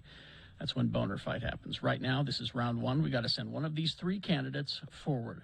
2 candidates now, a third after the news. Once you've heard all 3, you will vote, and one of you lucky random boner voters will receive Tickets to Anime Bonsai October 15th through the 17th at the Davis Convention Center. Here's boner candidate number 1. Hey, 911, I'm stuck in traffic, and I got a wee. Ontario, Canada. A police force in Ontario has released 911 audio after a man called the emergency line to, report that he was stuck in traffic and he really, really, really had to pee. And what did he think they were going to do about that? I don't know. Make the traffic go. When the 38-second call begins, the operator asks the man if he needs the police, the fire, or ambulance.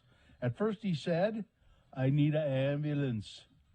But then he told the operator, no, really, I need the police. The thing is I have to pee, and these guys are not moving.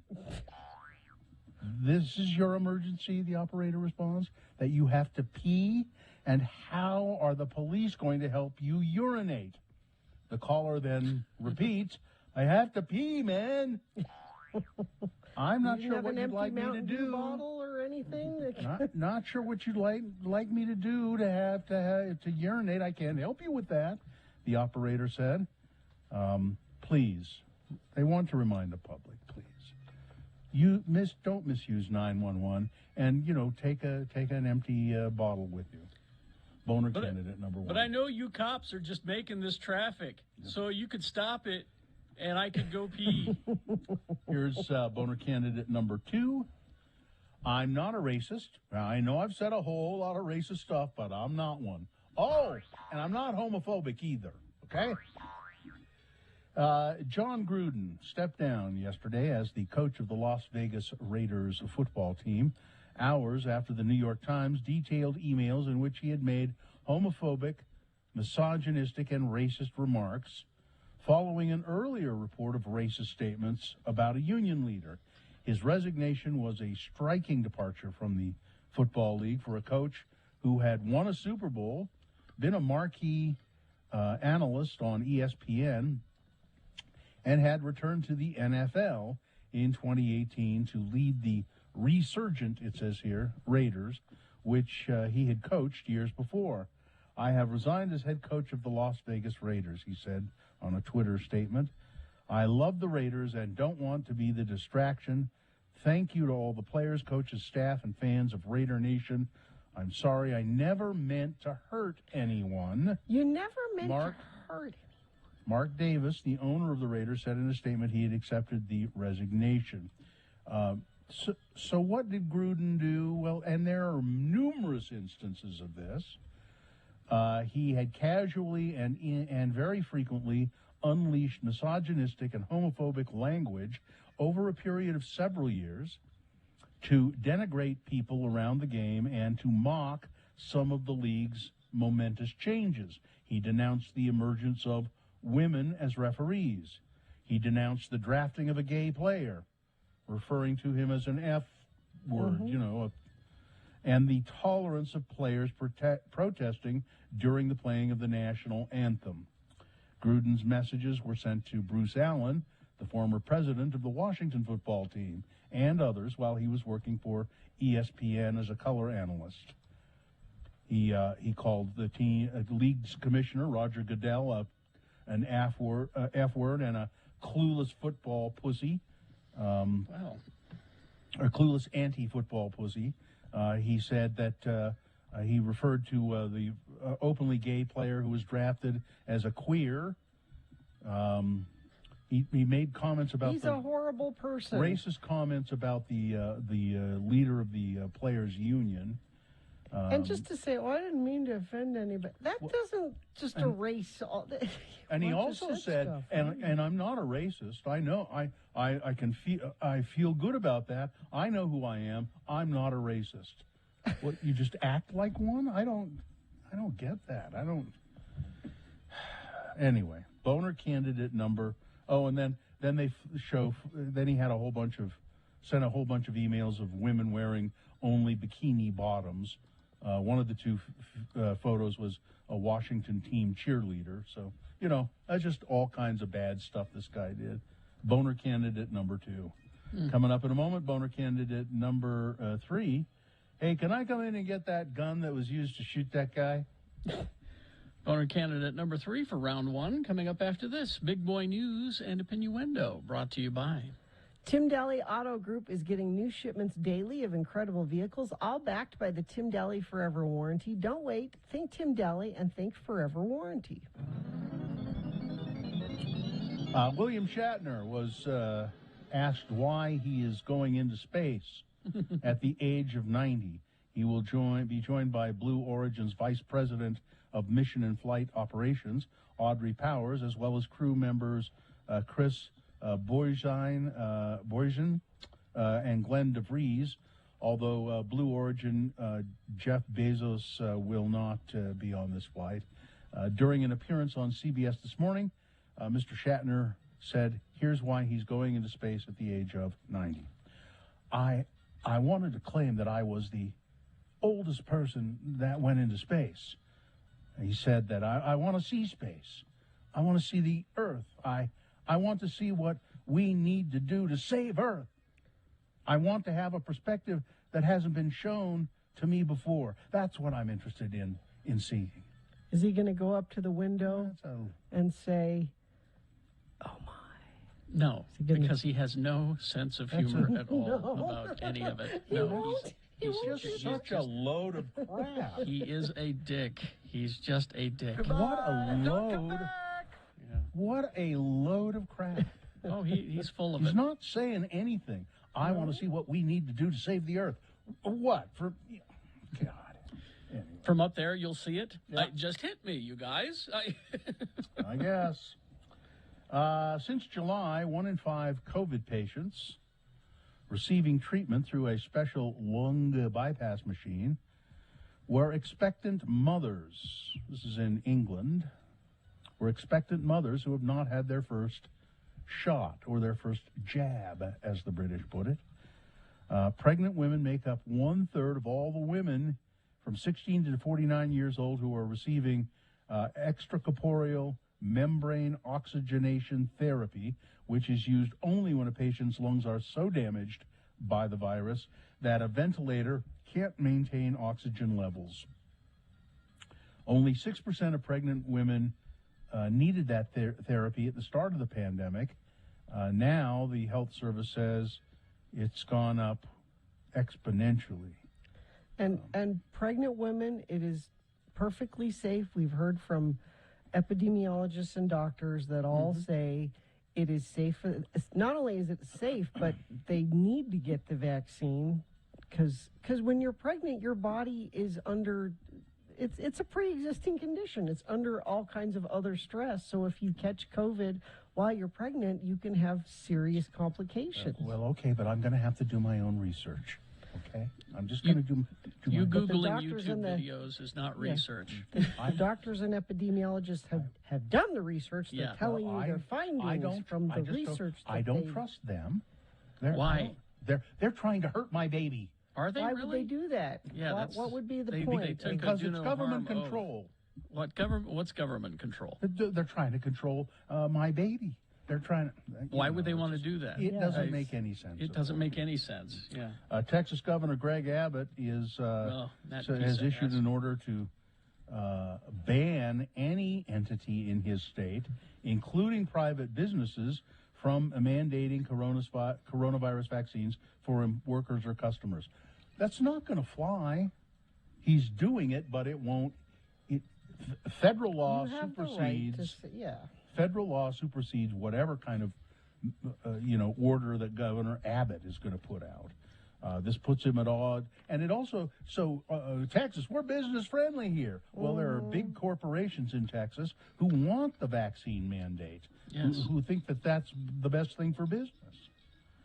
There's someone else that's running for governor in Texas that's in the hospital with COVID right now, who's continuing to tweet from the hospital about how he's against vaccine mandates and how it's big pharma but we should focus on the monoclonal antibody treatment, which is more expensive and helps big pharma. If what you're supposedly worried about is big pharma's trying to make money off COVID, that's the thing you should be concerned about, not the vaccine. The repercussions from the sexual misconduct allegations against Austin Cox, the former campaign manager for Governor Spencer Cox, continues. Last week, Governor Cox and Lieutenant Governor Henderson said on Twitter that an independent investigation had substantiated allegations of sexual misconduct and previously unreported hostile conduct toward other workers on Spencer Cox's campaign. There was much chatter in Utah political circles about Austin Cox joining Foxley and Pignanelli's government relations shop as a lobbyist.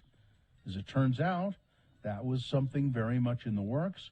Austin had a list of clients, and we started working with him on a probationary basis in September, Frank Pignanelli said.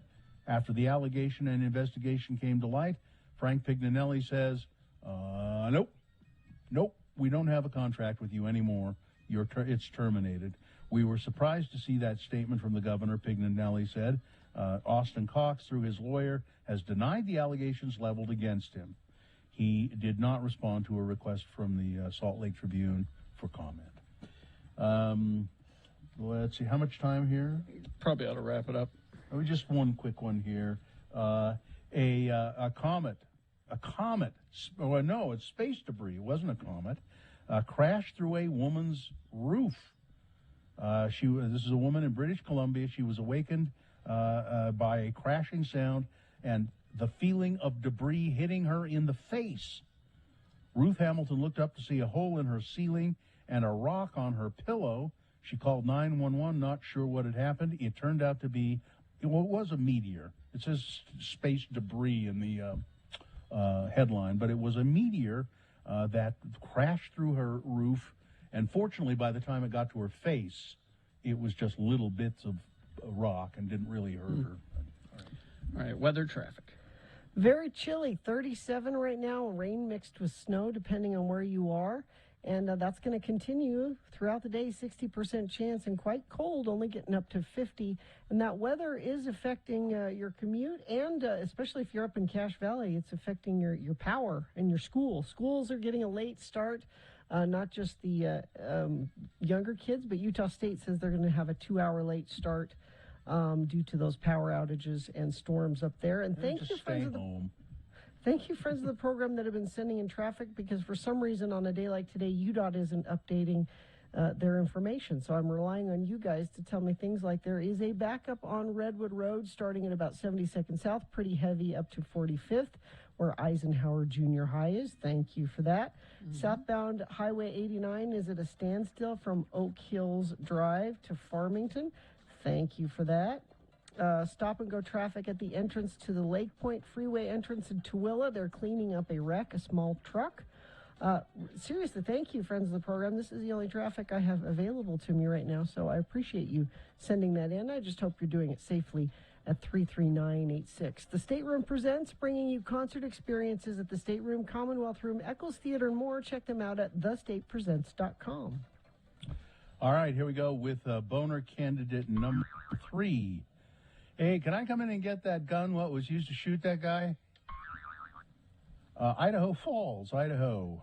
23-year-old Idaho Falls man arrested when he called the police department in an attempt to retrieve the handgun that he is suspected of using to shoot somebody in August. On the night of August 13th, witnesses told police they saw someone pull out a gun and shoot somebody during an argument in a group of people. Witnesses believe that it was Christian Sanchez that did the shooting. When Mr. Sanchez was questioned, he denied involvement in the incident. Mr. Sanchez is brought into custody on felony aggravated assault with a deadly weapon charge. Police got a video posted to social media in which 23-year-old Nicholas Garcia took credit for the shooting. But when questioned, Mr. Sanchez said, I was with Mr. Garcia, but Garcia, he didn't shoot anybody. So what? You did? On Thursday, the Idaho Falls Police Department answered a call from Mr. Garcia, who wanted to come into the station and pick up his gun, which had been seized as evidence. Police said, yeah, sure, come on in. They stood in the hallway where they believed Mr. Garcia would come through the door, and they arrested him without incident. He was taken to the jail. Boner candidate number 3. Hey, can I come in and get that gun, what was used to shoot that guy? Let's review the first two and vote. Boner candidate number 1. Hey, 911, I'm stuck in traffic and I got a wee. A Canadian man calling 911 because he is stuck in traffic and has to pee so badly he doesn't know what to do. 911 is not going to help. Boner candidate number 2, I'm not a racist. I know that I've said a whole lot of racist stuff, but I'm not one. Oh, and I'm not a homophobe either. That's Raiders coach John Gruden resigning after making many, many homophobic, misogynistic, and racist comments. And Boner candidate number 3, hey, can I come in and get that gun, what was used to shoot that guy? All right, time for you to vote for this. Round 1 of your boners. You've got to send one of these 3 candidates forward to Boner Fight to possibly become Boner of the Day. Because you see, we have round 2 coming up at 8:20. 3 more candidates. We get another winner there. Then we take both winners, one from this round and that round, and put them together. And you'll decide Boner of the Day at 9:20 this morning. All right? So let's not worry about that right now. Let's send one of these 3 candidates forward. 1, 2, or 3. Remember your candidate number, the one that you think should win. Put that single digit in the message of a text, and then text that to 33986. Easy. Or you can call the producer's booth, 877-602-9696. Use your voice to vote. Or go online, x96.com, look for the box that says Boner Voting October 12, 2021, and vote there. Now, if you don't see that box, refresh your browser. It'll appear. And you can click and vote. All right, you have until the end of these messages. Let's do it. It's round 1. So I saw this story too this morning, and did somebody break wind on the news? It's what is that sound? Is what we're playing. It's a game. So see if it sounds like that to you. This is during an interview with Democratic Representative. How do you say his name? Swalwell. Swalwell. He's on being interviewed by Chris Matthews on MSNBC. Mm-hmm. And you've got the audio. I've got the audio. So we'll start off with Chris, and then he'll talk, and then you'll hear the fart during Eric Swalwell's response. Who were on the phone listening to the president talk about this swap of dirt for U.S. military aid. Chris, so far, the evidence is uncontradicted that the president used taxpayer dollars to ask the Ukrainians to help him cheat an election. And the complaint that I've heard... Okay, one more time. There we go. Evidence is uncontradicted that the president used taxpayer dollars to ask the Ukrainians to help him cheat an election. And the complaint that I've heard... Who were on the... Now, so the internet, the Twitter, and all of that went crazy. With, yeah. So who farted on the? Now they say. Chris Matthews tweeted out saying that it was a coffee mug scooting across a table. Which it probably is. It could be, but it also sounds to me like a wooden stool leg. Yeah. Scraping across the floor. Mm-hmm. I think it's more likely one of those things than a fart. I thought it was somebody just farting around. Somebody just put that in there. That's what it seemed like to me. Added it to it? Yeah. No. Well, no, they said that it happened during the broadcast because if you look at Swalwell's face, he kind of grimaces a little. Oh, I didn't notice that. What was that? Well, then it was him. It was Swalwell. And that was a Democratic fart. He said, "No, it wasn't me. I don't know where it came from, but it was funny at the time, and that's why I smiled." Well, let's see. They say the smeller's the feller. Well, what does it mean, the listener? The listener's the what? I don't know. That's what I'm trying to. The hearer's is the bearer. I don't know. I thought he who smelt it dealt it. Well, it doesn't indicate that he smelled it. It indicates that he heard it. Yeah, so we don't know if he dealt it. Fox smells his own hole first. That's what they say. Taxpayer dollars to ask the Ukrainians to help him cheat an election. And now he pauses a little bit there. Yeah, just kind of because Well, he's that's why sneaking it. He thought he could sneak it out. He kind of goes, "Whoa, what was that?" Huh? Although wouldn't he'd sort of have to have a microphone near his. We don't know if it was whether ventilator. it's his or Chris's because they leave Chris's mic on as well. Oh. So Well, what Chris is claiming is that it was his coffee mug going across the top of the table.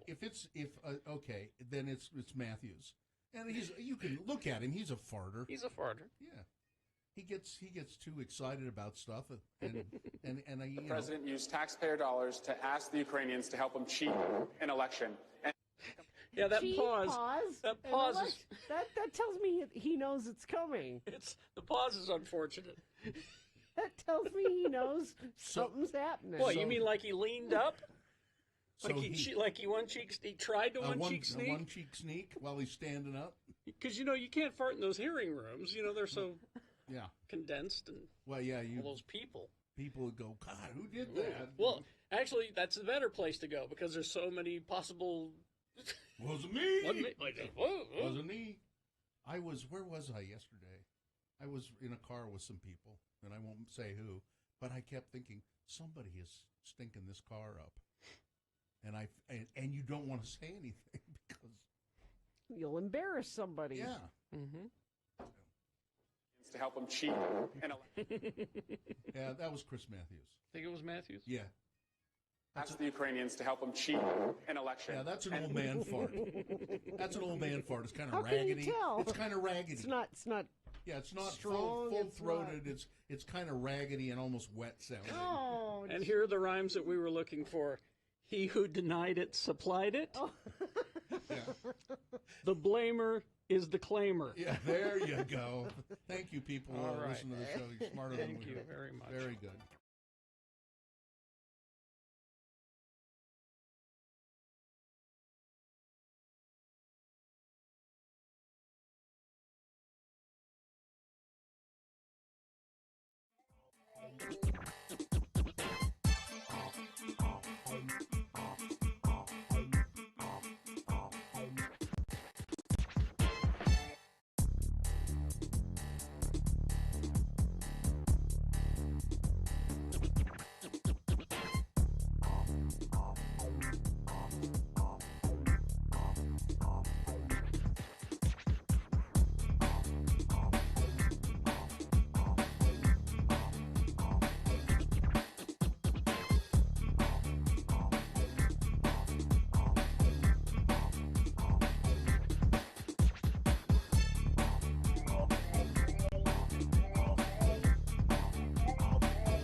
Let's award round one of your boners. And round one of the boner voting is brought to you in part by Joe Kalax. I was going to say, when was the last time you ate, Bill? 10 o'clock yesterday morning. 10 o'clock yesterday morning? You have to fast for that long? Mm-hmm. You got to be cleaned out. Are you okay? We'll see. And Flying Vampires, yes, Dracula the Ballet arrives October 22nd. You can get your tickets at balletwest.org. Boner candidate number 3, these were all really good candidates. Yeah. Now, there was one heavyweight there. But number 3 put up a good fight. Can I come in and get that gun? What was used to shoot that guy? That put up a really good fight, but still no match for the winner, boner candidate number 2, John Gruden, the now former coach, and probably never to be a part of the NFL again. Yeah. He was. There you go. That's your winner of round 1. It goes forward to boner fight. It might be boner of the day. We'll see, because round 2 comes up at 8:20. And again, when voting, just put the single digit when you text your vote in. Mm-hmm. If you put boner number in there, the computer's not going to read it. That's why I say single digit when you vote. I want your vote to count. Sure. So just be sure to do that. But that's round 1. We got round 2 coming up at 8:20 with 3 more candidates. We get another winner there. And then we have a boner fight between the 2 winners at 9:20. And that's when you'll decide boner of the day. Speaking of single digit, I'm going to have a colonoscopy today. And they did arrange it so that it's just right about just a little after 10. I have to be there. Mm-hmm. So a lot of times you can't. They don't really care. They'll just. I always try to arrange if I'm going to have some kind of procedure at the hospital. I want it to be as late in the day as possible. And you would think, oh, it's because I want to do the show, the Radio from Hell show. Mm-hmm. But really, it's because my wife hates getting up early. She just hates it. So if I can push it as far as I can. But so I haven't had anything to eat since 10 o'clock last night. And I had to take that. They give you a bunch of options, or 3 different options. One is an over-the-counter thing. Then the other 2 are prescription. I don't know what the difference is, but I just got the over-the-counter thing. It's called Miralax. Mm-hmm. And it's a bottle of powder. Now, what it says on it is, this is for constipation. Be careful. Don't take a lot of it because, it could have disastrous results. Take 1 teaspoon in a glass of water and make sure don't overdo it and so forth. Except the instructions you get when you're going to have a colonoscopy is put the whole bottle in a half a gallon of Gatorade and drink it. Yeah. Yep. They want you to overdo it. They want to clean you out. Yeah, and so so you have to take a laxative and then every 15 minutes. So you drink an 8-ounce glass of it. You wait 15 minutes and you drink another 8-ounce glass. And see, this is the worst part of the whole procedure. Yeah, yesterday it was pretty bad. This morning and then you save a little bit, and I had to drink a little bit of it this morning. And I've been expecting you to jump up and be running to the bathroom throughout the show, but you haven't really. No, I've been able to manage the situation that I have been going, but I've managed it so that I can do it, And it gets to the point where there's nothing coming out except liquid. Yeah. That's just the way it works. I hate that. Well, but I'm a little worried, and I don't know what to do, because I'm reading the instructions. This is a little gross. But it says, please contact our office if your stool is not clear liquid after taking your second dose. It's Poop Chat on X96 Radio from Hell. It's not clear like water. It's just there's nothing there except it's got a little bit of color to it, yellow. Well, I think that's probably okay. I think you're probably out. Okay. Yeah, I worry about this kind of stuff, though. I get and I realize it I'm says being right here. Yeah, I know, and I'm being ridiculous. I know I'm being because like it says. Oh, I forgot to set my timer. No, I didn't take it 15 minutes. Yeah. I just if I don't take it, I don't think they mean for it to be like water, like visually. Okay. Just I'm sure. By clear meaning no material. Yeah. Okay. That's what I would. Okay, then I'm just not. I'm not no gonna call him. gastroenterologist, but what's weird about this too is that I'm having a colonoscopy and an endoscopy at the same time, and I'm not sure how. I mean, they pretty much knock you out. I mean, I don't know if it's two different doctors. One of them's putting a tube down your throat. They don't do them at the same time. Well, they should. Are you sure? I've had both. Why they wouldn't do one and then the other because they gotta focus. But it's the same doctor though. Yeah, so he can't do them. I thought you said he specialized in one end or the other. No. No. I'm expect the first time I ever had a colonoscopy, I was pretty awake for it. I was so awake for it. The doctor said, "Oh, are you okay though?" I said, "Yeah, I don't care. I'm fine, not uncomfortable." And he said, "Well, you want to watch?" And he turned the TV screen around where I could, see the camera going through. That was a weird sensation. It was like I was taking a trip up my own. We're getting texts from GI offices who say you're good. Okay. Thank you. I get nervous about this stuff. So anyway, I'll probably have to miss the last segment of the show. But you're not going to do the Donald Trump and refuse sedation. God no. Because you don't want to turn over your duties. I don't believe that. Although you're turning your duties over to us because you're leaving. That's true. I don't believe that story. Why not? Trump saying No, it has to be true because anytime the president is sedated, they have to announce it. It's not a secret. So the fact that they didn't announce it proves he didn't get sedated. But I think he's a pansy. I think he's a weakling. I think the minute they tried to do it, he'd go, "Oh no, give me the sedation. This hurts." Then they had to tell us, and they didn't. I think his arrogance outweighs his. I don't want to turn over power to Mike Pence for an hour. Yeah. What if he undoes things I've done? Here's a text. When I got my colonoscopy, I kind of liked the prep.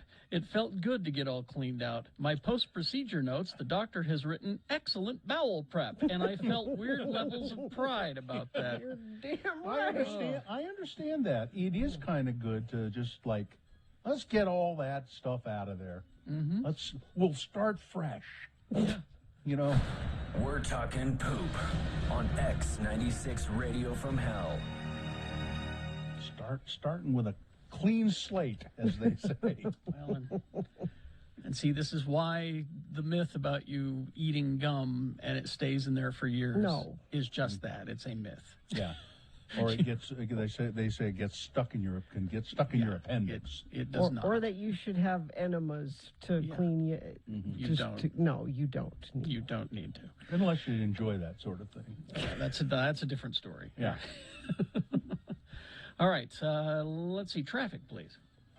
Let's see if friends of the program have sent us anything. I have a crash, Main Street 26 South in Bountiful, southbound and eastbound left lane blocked. Eastbound to northbound also blocked, so that's a mess through there. And you're going to probably run into some power outage situations that cause the lights to be out. So treat those as four-way stops as you come upon them. And we will be dealing with this weather throughout not just today, but the next few days.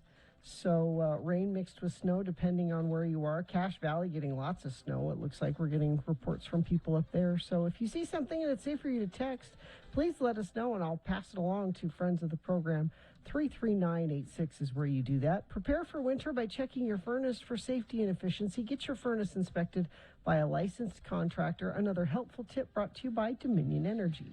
All right. Our son Kyle is next, and round 2 of your boners voting as well coming up. Stand by. UtahAdvocates.com. That is the website. UtahAdvocates.com. If you have been in an accident of any kind, and you think, "Oh man, this is a mess. It wasn't my fault. I don't know what to do about all this insurance," and call the advocates and see if they'll take your case. They won't charge you anything for the phone call. And they don't charge you anything up front. They only charge, they just take a percentage of the settlement that they get you. So if you have a loved one that's been injured, you can call the advocates for a free consultation for you, yourself, or for a loved one. Maybe you're shy, though. You don't want to talk on the phone. Well, you can go to the website, utawadvocates.com. There's a chat feature there. It's 24 hours a day, 7 days a week, and it's also 24 hours a day, 7 days a week to call them. 801-355-5550. You deserve an advocate.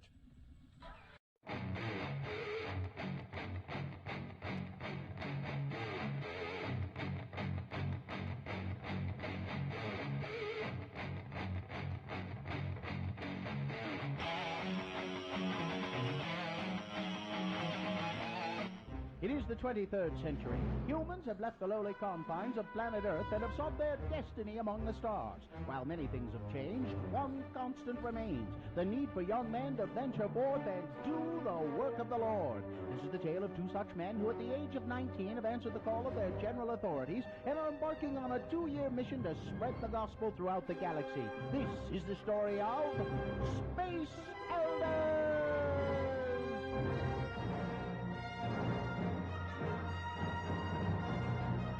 Today, we find our beloved missionaries knocking on the door of a sand crawler on Tatooine. Man, this thing is huge. Who ever heard of a camper being 100 feet long and nearly 60 feet tall? Well, it's not really a camper. It's more like a mobile home. An entire tribe of Jawas call this sand crawler their home. Well, I guess we better introduce ourselves before they decide to move on. Hi there. I'm Elder Chris Jansen, and this is Elder Jensen. We represent the Church of Jesus Christ of Latter-day Saints. You know, the Mormons. And we was wondering if you had heard of our church and if you'd like to know more about it. Lehigh, I think my universal translator in my name badge is broken. Could you tell me what the little guy said? Well, I didn't understand him either. Oh, no, our translators must not be programmed for Jawa. Now we'll never be able to bring them our message of salvation. Excuse me, sir. Perhaps I could be of some assistance. And I suppose that you speak Jawa. I am a protocol droid, programmed in over 3 million forms of communication. And I suppose that one of those over 3 million forms of communication is Jawa? Oh, Jawa's like a second language to me. You be quiet, R2. I do speak Jawa like a native. Well, then, if you wouldn't mind, could you tell us what they're saying? Talk to them. Utna Bak Chala Elders? He says that they want your hyperbikes. Well, you tell him that we need them to do our missionary work and that we would really need to be going soon, too. Kala Chuk Nakta Zula Tem, Elders Lokta Nimboshan. Oh my. What did he say? He says that they will join your church in exchange for the hyperbikes, and they want to keep your name badges too. They want eternal salvation and our hyperbikes? Cool. They get our bikes and we get our first converts. What a deal. I mean, there must be 200, maybe 300 Jawas on board this piece of junk. I mean, we could convert them all. Butch, those hyperbikes don't belong to us. They belong to the church. And so will the Jawas after we baptize them. Could this be it? Converts for Elders Christiansen and Jensen at last? Would the church frown on bartering for membership? And how many Jawas can you convert for a pair of Mark 32 hyperbikes with custom fender flares and luggage racks? Tune in next time to hear Lehigh say... No, and that is final. Now, Mr. Tree-P.O., if you would just kindly ask the Jawas to give back our name badges, we'll be on our way. Well, all right. What if I give them my luggage rack and fender flares and we just baptize, a couple of them? No! That is your big problem, Butch. You always try to do things the easy way. Oh, yeah? Well, listen to this. I've been letting you win at Scripture Chase. On the next growth stunting episode of Space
Right, is this sponsored, Gina? No, let's just dive right in with our son Kyle. Kyle Brown. There was a boy, a very strange enchanted boy. Kyle Brown, a little albino boy who trying to make it in the big wide world and just gets handed one setback after another. Kyle, good morning. Yeah, you think? Yeah. Kyle is, he's always claimed to be our son, Carrie's and mine, one of us, probably just one of us, but we're not sure. You know, science is crazy. You never know. That's true. We had a little separation from Kyle for a while, but he's back now, and Kyle is suffering from ALS, which will prove fatal at some Why point. do you have to just do that, Bill? Well, let Kyle do it then. Say it. Kyle, she talked over you like she does me. What did you say when I said that? I'm dying. Yeah. I'm going to die. Eventually, sometime that probably this year, I'll either not be able to eat and die of malnutrition or suffocate. How's that? Well, it's not wait, good. we're supposed to be funny. This is a comedy show. Yeah. Yeah. So Kyle, I talked to you a little bit a couple of weeks ago, and I was wondering about, for some reason it came into my mind, bucket lists. People have bucket lists. Are you doing that? Have you done that? So right now, where I am, it's 4 a.m. I'm in Kauai. So, nice. I mean, I really didn't have a bucket list, but I'd never been to Hawaii, so my son and I came. And so it kind of a bucket list thing, but I mean, it wasn't the end of the world if I didn't go. It's a beautiful place, isn't it? You see all the roosters running around and. Yeah, what's up with the chickens all over here? They wake you up. I come to Hawaii, I can see chickens in Utah. That's true. That's true, but it's kind of odd. They're everywhere on that island in particular, and people are sort of proud of them. So you did that. You've gone to Hawaii. Anything else? You know, that's about it, because people often ask me, well, what are you going to do now that, you have a limited time? Are you going to go, to France or, Italy or something? And, I mean, that'd be cool, but, by next summer when it's good, I won't be.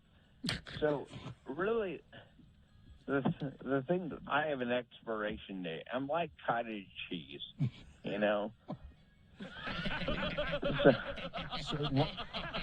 Small curd. Yeah. Yeah. So I like do every day kinds of stuff that I love. I mean, I just want to do the stuff that I love doing. And right now, I coach for a high school mountain bike team. And I love doing that. I love it. So, we're almost done with our season, so that's what I want to do right now. How do you coach a mountain bike team? You say, pedal. Yeah, I don't have to do much. So, we go, because my legs still work. And arms are okay, so I can ride my mountain bike. They know I can't say much, or when I do, it sounds like I'm drunk. And I think they like it when we're out in public and I, try and say something. They're like, oh, those kids are being led by an alcoholic. So that's fun. Is your strength good though? It's you said you're able to ride and all of that, so that holds up.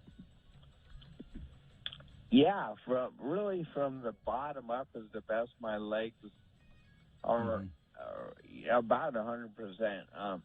Obviously, my voice, my throat, mouth, stuff like that are good, and my hands are probably 90%. So that's enough there for now. You were talking to us last time we had you on about some kind of trial drug that was awaiting FDA approval that you were trying to see if you could get your 90% hands on. What's new with that? That's mean, reminding me that my hands don't work very good anymore. Come on, laugh! Damn it, laugh! So, yeah, I mean, there's a few, but one in particular is called Neuron. N-U-R-O-W-N. It's been proven to stop or often even reverse ALS symptoms. And there's been a fight with the FDA because it's been around since 2015. So they're still going through the trials where you give, 50 people that and 50 people a placebo and see who dies. And guess what? Surprise. 50 people die. Yeah. So we have a bill we're trying to push right now that eliminates that double-blind placebo study.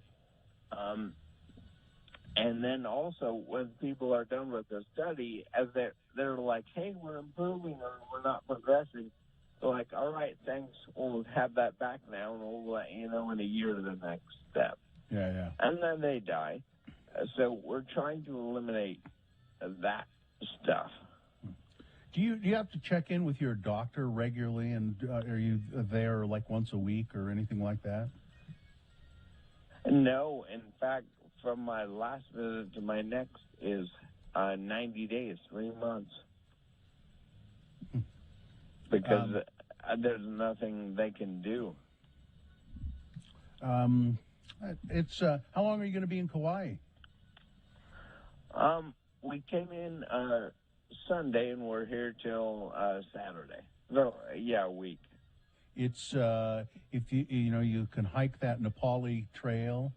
That's really nice. If you haven't done it yet, it's a pretty strenuous hike, but it's really beautiful if you hike along the Nepali trail, and then you drop down into this little ravine where there's a freshwater river coming out of a cave, and it's just beautiful. Oh yeah, I think we're doing that Wednesday. That one. And eat lots of fish. Do you like fish? Well, I'm vegan, so. Oh boy. Well, you need to keep your strength up, young man. I know. Where do I get my protein? I'm not sure. Beans. That's where you get it, right? Yeah. Well, thanks for getting up, Kyle. You should go back to bed. I will. It's lovely here. It's so nice, even with all the roosters. It'll wake me up in 20 minutes, but. All right. We'll see you later. So it's dark, so it's going to take me a second to find how to get out of. Oh wait. Okay. Good. Let's get. I don't know where to look here. Oh. All right. Just look over there. Okay. Look over there. All right. And then one day. All right. Traffic, please, Gina. Okay, so we have people having issues with the weather, especially up in Cache County. There's a bunch of closures, school closures, and roads being affected due to power outages. So that's up there. Down here, we have, let's see, crash northbound Riverdale Road 42nd South in Ogden. Right lane blocked there. We have a crash Main Street 26 South in Bountiful. That's causing quite a bit of slowage through there. Signal problems in West Point, 20th West, 3rd North. And I had something via text, but there's a text thing going on now that I have to scroll down and find it. Yeah, southbound Highway 89 is stopped just past Oak Hills Dry. I've actually heard from a few different friends of the program that are dealing with that. If you see something and it's safe for you to text, go ahead and send it in to us, 33986, and I will pass it along to friends of the program. Prepare for winter by checking your furnace for safety and efficiency. Get your furnace inspected by a licensed contractor. Another helpful tip brought to you by Dominion Energy. All right. Here are boners round 2, the ones you will be considering. Candidate number 1, Idaho Wolf Harvest. Number 2, it's my favorite bank. And number 3, get down on your knees and ask your maker. All right, boners round 2, big boy news, all coming up after these. Stand by. ShamrockPlumbing.net. More than 30 years they've been around.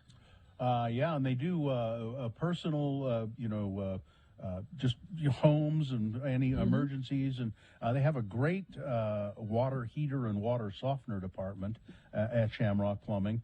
And no job is too big or too small, from typical plumbing emergencies like drain cleaning and leaky faucets to the big jobs like plumbing on a remodel or plumbing a new home or plumbing a business. People have been buying during You'll see the Shamrock Plumbing signs on some of the construction sites around town.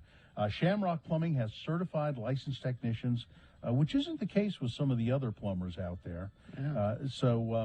Give Shamrock a call if you have any plumbing emergencies or long-term needs, too, like water heaters or water softeners. Their phone number is 801-295-1690, or you can go to shamrockplumbing.net. How about 7 of the weirdest products people have been buying during the pandemic? How about that? You didn't warn me there was a list. Red in German is Rot. Yeah. Oh, so it's not Luft. 99. No, I think Luft is, airborne. Is fly, right? Yeah, fly or airborne. Okay, all right. What about List? Is there a In German? for List? The Listwaffe? It's Radio from Hell with another list, because people love a good list. X96. And I'm wondering if, Gina, you maybe have bought all of these or none of these things. Okay. Oh, by the way, list in German is Die List. Der List. Der List. And I just happened to see this instant. It's nothing 7 weirdest products people have been buying during the pandemic. Okay. Number 1, roller skates. Have you bought any roller skates? I have not purchased roller skates. But you can kind of probably guess why. It's outside, something to do outside. Yeah, people want activity, they want to do something, and they want to do it outdoors. Number 2, you've already got one of these, Gina, so you don't. RVs, recreational vehicles. We have had a trailer for 13 years. Carrie, are you going to get are you going to go out and get an RV? Maybe if I live long enough to retire. I may be living in one. Who knows? Guns. People are buying guns. Yes, Joe bought a gun. Another one? We have a couple. Oh, yeah, I thought he already was going to say, I thought he already had a couple. One. I've been, no, I haven't. Yeast. Yes. People are buying was on yeast. the hunt for yeast, wasn't she, Carrie? Yes, for a while, but now we're able to find yeast. It was just in the early days when the COVID scramble, as I call it. Everybody was hoarding stuff, and but now we realize that the supply chains are fine, and we don't need to hoard all that stuff. Although they were out of Adam's peanut butter at the Harmons yesterday. What? Apparently, I know, right? And I'm on so I buy the great big jar, of course, at Costco, the big jars of Adam's peanut butter, and I'm almost out. Bidets. Mm-hmm. You bought one? Well, that was pre-COVID, but we did. Well, Bill got one, too. Yeah, I just got one recently. It's in the hall. Currently, it's in the hall. Which, you're pooping in the hall? Yeah, and it's really, I found it to be kind of messy, really. I want to look into that. It doesn't smell all that great either. We've had to just run a hose in there, and it's just not. Sweatpants. Yes. Yeah. You've bought sweatpants? Yes. You didn't, but you've owned sweatpants before. But I needed that. new sweatpants. Why did you need new sweatpants? Were the old ones too small? They're the only pants I'm wearing these days, so And I needed some more. scented candles. No scented candles. Which I would Really? I would, yeah. If after months of stay-at-home orders, your home is starting to smell extra lived in, Yeah. you're Well, not the try only one. cleaning it. Or opening a window. Cover it up with. Open a damn window or two. You don't. It's not like the coronavirus is just hovering in clouds outside of your house, just waiting to blow in. You can open the windows. It's good for you to have fresh air. But candle sales have shot up during the pandemic. So those are 7 weird. They're not all that weird. I don't know. Why would they say weirdest products? Yeah, it's that not people are weird. buying up. Yeah. We hope you'd enjoyed another list with Radio from Hell on X96.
Okay, let's see. It is 8:21 right now, and it is time for round 2 of your boners. Here we go. 3 news stories.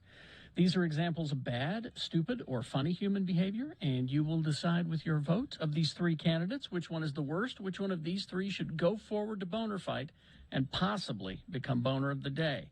Winning here secures it a spot in Boner Dome. It'll go up against the winner of round 1's voting, which we did an hour ago, and one of those 2 will be Boner of the Day. So before we get there, you've got to decide of this round 2, which one of these 3 should go forward to Boner Fight. 2 candidates now, a third after the news. Once you've heard all 3, you'll vote. One of you lucky random Boner voters will receive Tickets to see Ballet West's Dracula with gothic horror and flying vampires. Dracula takes Halloween to new heights. We've got your tickets for a random Boner voter to go to the show on October 22nd. All right, here's Boner candidate number 1, Idaho Wolf Harvest. Isn't that a great name for it? Idaho officials will make available up to $200,000 to be divided into payments for hunters and trappers who kill wolves in the state throughout next summer.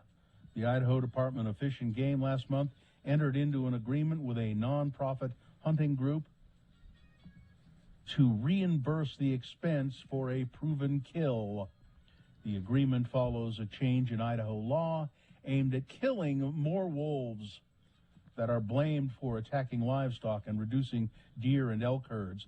Montana this year also expanded when and where and how wolves can be killed. The U.S. Fish and Wildlife Service, at the request of the environmental groups concerned about the expanded wolf killing in the 2 states, last month announced a year-long review to see if wolves in the U.S. should be relisted under the Endangered Species Act.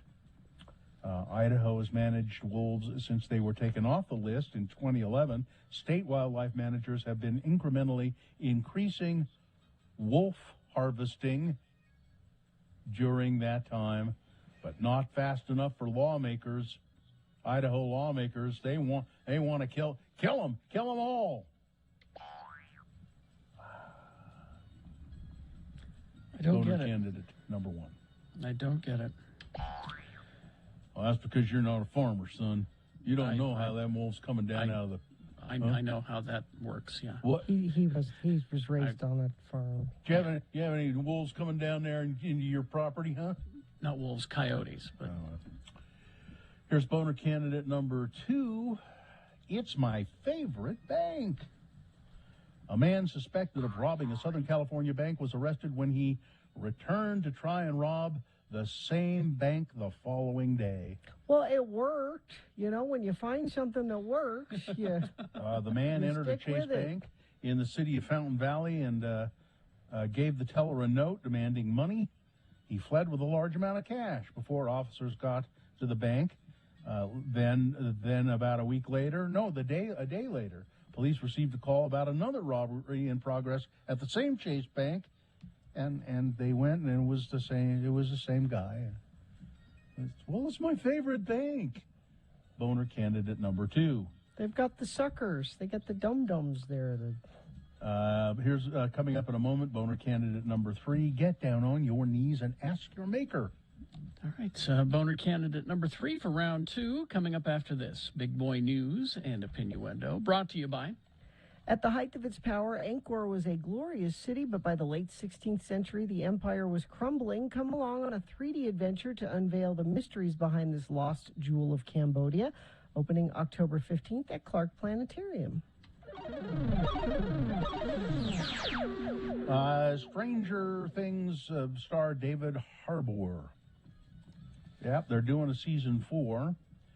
And he, I guess he was at Comic-Con, New York Comic-Con, last week, or this past weekend. I don't know. It was on a Saturday anyway. And he set up how the interweaving storylines in Stranger Things season 4 will serve a greater purpose, as he put it. He began by referencing the teaser videos that have come out already, one revealing his return as Chief Jim Hopper from his uncertain fate at the end of season 3. Another showing how Dr. Martin Papa Brenner, Matthew Modine, plays a part. While 11, Millie Bobby Brown, forced to confront demons from her past, that a brief sizzle reel, as they call them, had a bunch of footage. Also the latest unveiling of the Creel House. One more is coming, he said. One more. Mm-hmm. I don't know. I saw the first season of Stranger Things. I thought, well, it was okay. Mm-hmm. I lost interest about 3 separate episodes into the second season. I didn't even get that far. I didn't even start the second season. I've been meaning to, but, you know. It's on your list. Well, and there are so 3 many of other them. shows, Let's see. California's Surf City, USA, Huntington Beach. Mm-hmm. That was closed for more than a week because of a leak of crude oil from an undersea pipeline. The beach reopened yesterday, far sooner than anybody expected. Huntington Beach's city and and state beaches reopened after officials said water quality tests revealed no detectable levels of oil-associated toxins in the water. No, it's just fine. It's just fine. We got to open up the beach. We've got to open up the beach. It's just fine. Is that what the mayor says? Yeah, there's no toxins in there.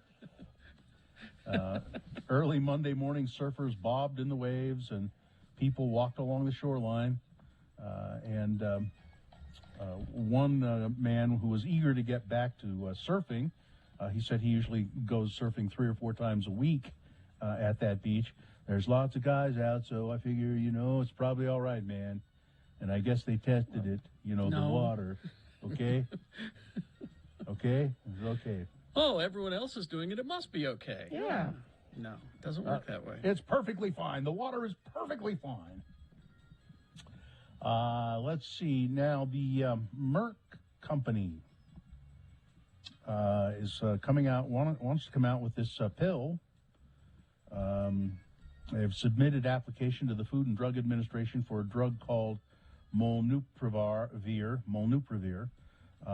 which means that the world could finally see the widespread distribution of an easy-to-administer pill that is effective in treating COVID. Won't prevent you from getting it. Get the vaccine. Still get the vaccine. This is the confusion with this pill. Everybody thinks, I'll be able to take the pill and not get it. No, it doesn't work that way. No, but if you do have COVID, if you get COVID and you get on this pill right away, apparently it lessens your symptoms and in some people, prevents death. too. Perfect. So Keeps you. So what it will do is keep you out of the hospital most likely, and that will help. Because now there's no treatment you can do at home for these people, so that the hospitals are getting overwhelmed. Hopefully, this will help keep the numbers of people in the hospital that they're having to treat down. it will make living with COVID a much less dangerous activity, said Andy Slavitt, who recently stepped down as a top advisor on the pandemic to President Biden. He said initial results from Merck show that the new drug cut both deaths and hospitalizations by half in clinical trials. Federal regulators will not scrutinize the results of those trials closely before granting approval for distribution. That approval will be initially made on an emergency use basis, as it was for the coronavirus vaccine. So those of you who are not getting the vaccine because you're worried about feeding Big Pharma, this pill costs a lot more than your vaccine. A lot more. The University of Utah is setting up a scholarship fund in memory of Aaron Lowe, the U of U football player who was shot and killed outside of a house party 2 weeks ago. The announcement came during Lowe's funeral in a suburb of Dallas on Monday, where family, friends, and Lowe's church community and the Utes football team gathered to celebrate his life. The U of U football team flew down for the funeral, and those who spoke included Coach Kyle Whittingham and cornerback special teams coordinator Sharif Shaw, quarterback is it Jay Quindon? J-A apostrophe J. And Jay Quindon Jackson and athletics director Mark Marlin. So this is, I mean, it's a very nice thing to do. Yeah. I have not heard anything. Why did this guy walk up and shoot them? Do we know? We still don't know. There's speculation that there was a domestic violence situation or protective order perhaps issued, but they haven't said. Wildlife officials in Colorado say an elusive elk that has been wandering the hills with a car tire around its neck for at least 2 years has finally been freed of the obstruction. The 4.5-year-old, 600-pound bull elk was spotted near Pine Junction, southwest of Denver. They tranquilized it. Now, that people had seen it before, but they were just waiting for their opportunity to do this. They tranquilized the elk, and they had to cut off the elk's 5-point antlers to remove the tire because they couldn't cut through the steel in the bead of the tire. I was going to say what? Wow. But that makes sense. Yeah. We would have preferred to cut the tire and leave the antlers on for his rutting activity, but the situation was dynamic. We had to get the tire off any way possible. The officers, they estimated the elk lost about 35 pounds with the removal of the tire, the antlers, and debris inside the tire. Yeah, it would collect stuff, wouldn't it? It would. Yeah. Let's see, and let's do one more. You got about 2.5 minutes. Okay. This is kind of fascinating, I thought. Scientists have unearthed evidence of a milestone in human activity and human culture, the earliest known use of tobacco in the remains of a hearth built by early inhabitants on the Great Salt Lake Desert. Researchers discovered 4 charred seeds of a wild tobacco plant within the hearth contents, along with stone tools and duck bones left over from meals. Until now, the earliest documented use of tobacco came in the form of nicotine residue found inside of a smoking pipe from Alabama dating 3,300 years ago. This was 12,300 years old, these tobacco seeds that they found. On a global scale, tobacco is the king of intoxicant plants, and now we can directly trace its cultural roots to the Ice Age, said one of the researchers. And then this story, a New Jersey man fell 9 stories from a high-rise And you'd think, well, that's the end, right? Well, he landed on a BMW, and miraculously, he was not killed. The 31-year-old man crashed through the roof of the Beamer, parked below 26 Journal Square.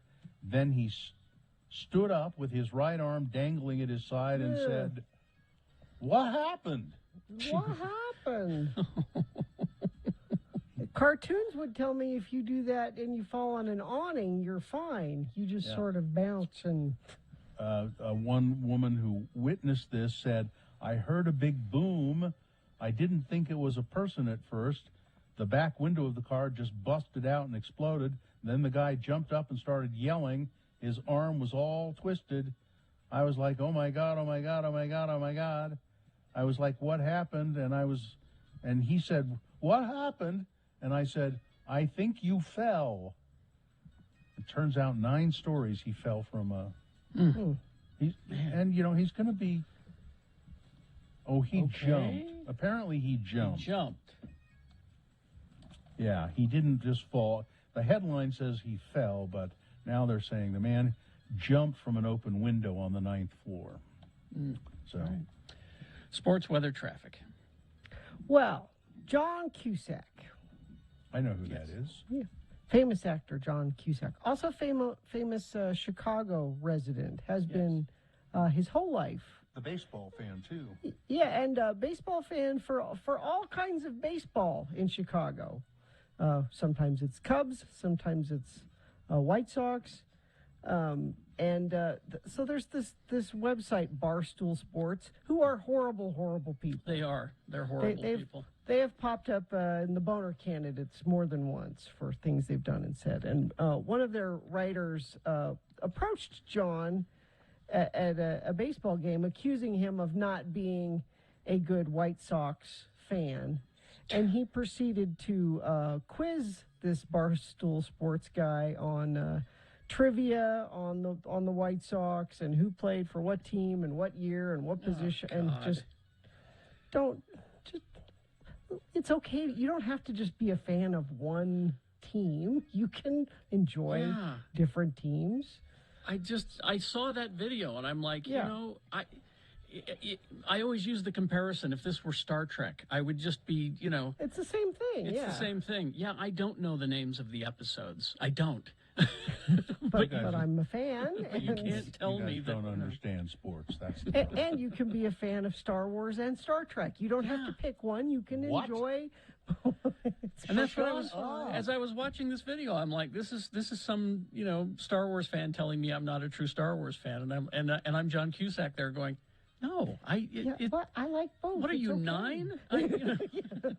I enjoy baseball, all kinds of baseball. Just both of you, just re-examine what it means to be a fan, okay? All right. The Jazz won last night too, 127-96. Weather, we've got rain and snow, and that's going to be affecting folks all day long. 60% chance, actually. It's pretty chilly right now. Only going to get up to 50 for a high today.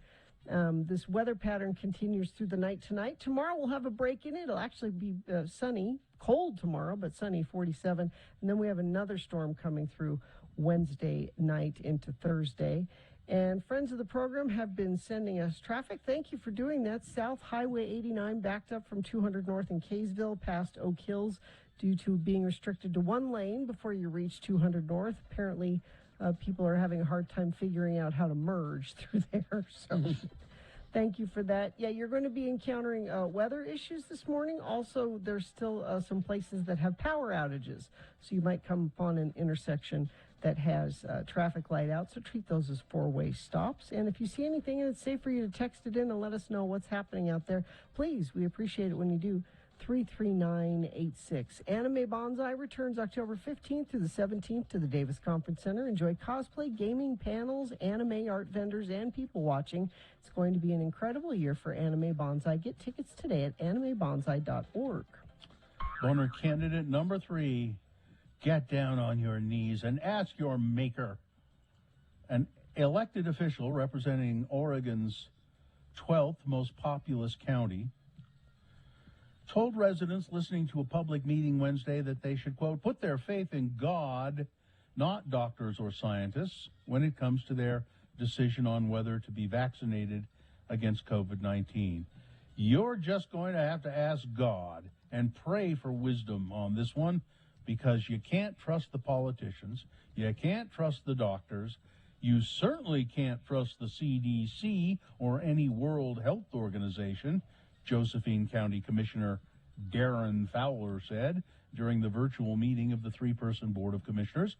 Mr. Fowler, Commissioner Fowler, was reacting to public comments at the meeting and the threat that Josephine County, like many rural areas of the state with low vaccination rates among healthcare workers, could face an exodus of unvaccinated hospital and medical clinical personnel when Governor Kate Brown's vaccine mandate for healthcare workers kicks in later in October. Mr. Fowler's comments run counter to the overwhelming body of evidence that vaccines are safe and effective. I don't know. You ask your God about that. If my God was a scientist, He's the supreme scientist. No. Boner candidate number 3. All right, let's review the first two and vote. Boner candidate number 1, Idaho wolf harvest. Idaho has reached a deal to reimburse hunters to kill a lot of wolves. Kill them. Boner candidate number 2, it's my favorite bank. A California man arrested after robbing the same bank for the second time in 3 days. And boner candidate number 3, get down on your knees and ask your maker. All right. Here we go. You've got to decide of these 3 candidates, which one is the worst? Which one deserves to go forward to Boner Fight, possibly becoming Boner of the Day? If it wins here, it secures a spot in Boner Dome and makes sure that it will go up against the winner of round 1's voting. We did that an hour ago. Don't worry about that. It's already happened. It's in the past. Let it go. We're focusing on round 2 and Boner Fight coming up. This is round 2. Send one of these 3 forward. Boner Fight happens at 9:20. 1, 2, or 3. Remember your candidate number, the one that you think should win. Put that single digit in the message of a text. That's all we need is the single digit. You put anything else in there, your vote's not going to count. The computer goes, huh? So 33986. Or you can call the producer's booth, 877-602-9696. No confusion there. You just say into the phone who you want to vote for. Or go online, x96.com, look for the box that says Boner Voting October 12, 2021, and vote there. All right, so you have until the end of these messages to do it. Let's go. This is round 2. Stamps.com. So whether you're a small business owner or just somebody with an Etsy shop, or like me, I'm selling my toy collection, Stamps.com is very, very helpful. You can do all of this from home. All you need is a computer and a standard printer, no special supplies or equipment. And within minutes, you're up and running, printing official postage for any letter, any package, anywhere you want to send it. And then once you'll also get exclusive discounts on postage and shipping from USPS and UPS. And once your mail's ready, just schedule a pickup or drop it off yourself. No traffic, no lines. I like the post office, but I don't want to spend my day there. And now there is a no risk with the promo code Jackson, my last name, JACKSON. You get a special offer that includes a 4-week trial plus free postage and a digital scale. No long-term commitments or contracts. Just go to Stamps.com, click on the microphone at the top of the homepage, and then type in my last name, Jackson, Jackson. That's Stamps.com and the promo code Jackson. Stamps.com. Never go to the post office again. The music. It is the 23rd century. Humans have left the lowly confines of planet Earth and have sought their destiny among the stars. While many things have changed, one constant remains: the need for young men to venture forth and do the work of the Lord.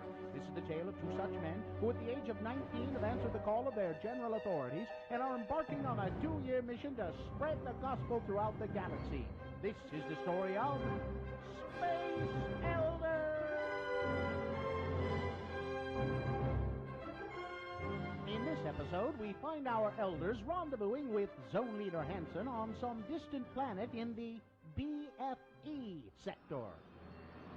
Hey, Butch, what you got there? Oh, it's a care package from my folks. You know, my mom means well, but she just doesn't understand the physics involved in sending stuff from home. Well, what you mean? Well, the cookies she sent are fine. They're hard as a rock, just the way I remember them. It's the lime jello with shredded carrots in it that causes problems. You know, even in Tupperware, this stuff goes bad after a week in hyperspace. Missionaries who have eaten this stuff have been known to develop a form of space madness. Wow. Oh, look, here comes Zone Leader Hansen right now. I have discovered the most incredible object. It allows us to view any period in the history of any planet. We can research early church history. This discovery will allow me to get reassigned back to Earth and leave you two losers far behind. Great. Glad to hear it. What's that have to do with us? Since you weren't having much luck in the field, I figured that you wouldn't mind watching my discovery while I go back to Starbase 182 and file my report. Hey, are you eating while I'm talking to you? Give me that. Sorry. Say, green jello with carrot shavings. I haven't had this since I left home. But sir, I think you ought to know that... Quiet, Lehigh. He's eating. Shut up, the both of you, right now. This jello tastes funny. He's gone mad. He's got space madness. We better go after him. Okay. Hey, what's that thing right there? You mean that natural arch that seems to be showing the History Channel? Yeah, that thing. What is it? I believe that who is it would be a more appropriate question. Is that you that said that, Butch? No. It must have been the natural arch over there. Okay, I'll play. Who are you, and what have you done with Zone Leader Hansen? I am the guardian of forever. Hansen has entered through me into your world's past. Entered through you? Well, I guess we can get back to tracking now, huh, Lehigh? No, we most certainly can't. Huh? We need to get Zone Leader Hansen back and cure his jello-induced space madness. Come on now, Lehigh. He was a little weird before my mom's jello. Are we sure he's sick? Where in our world's history is Hansen now, Guardian? He was asking questions about Mormon history and about lime jello in particular. He entered as I was showing him the Relief Society meeting where sisters first began to experiment with lime jello. Well, if he disturbs that meeting, the timeline of church history could be permanently changed. Let's go, Butch. Whoa!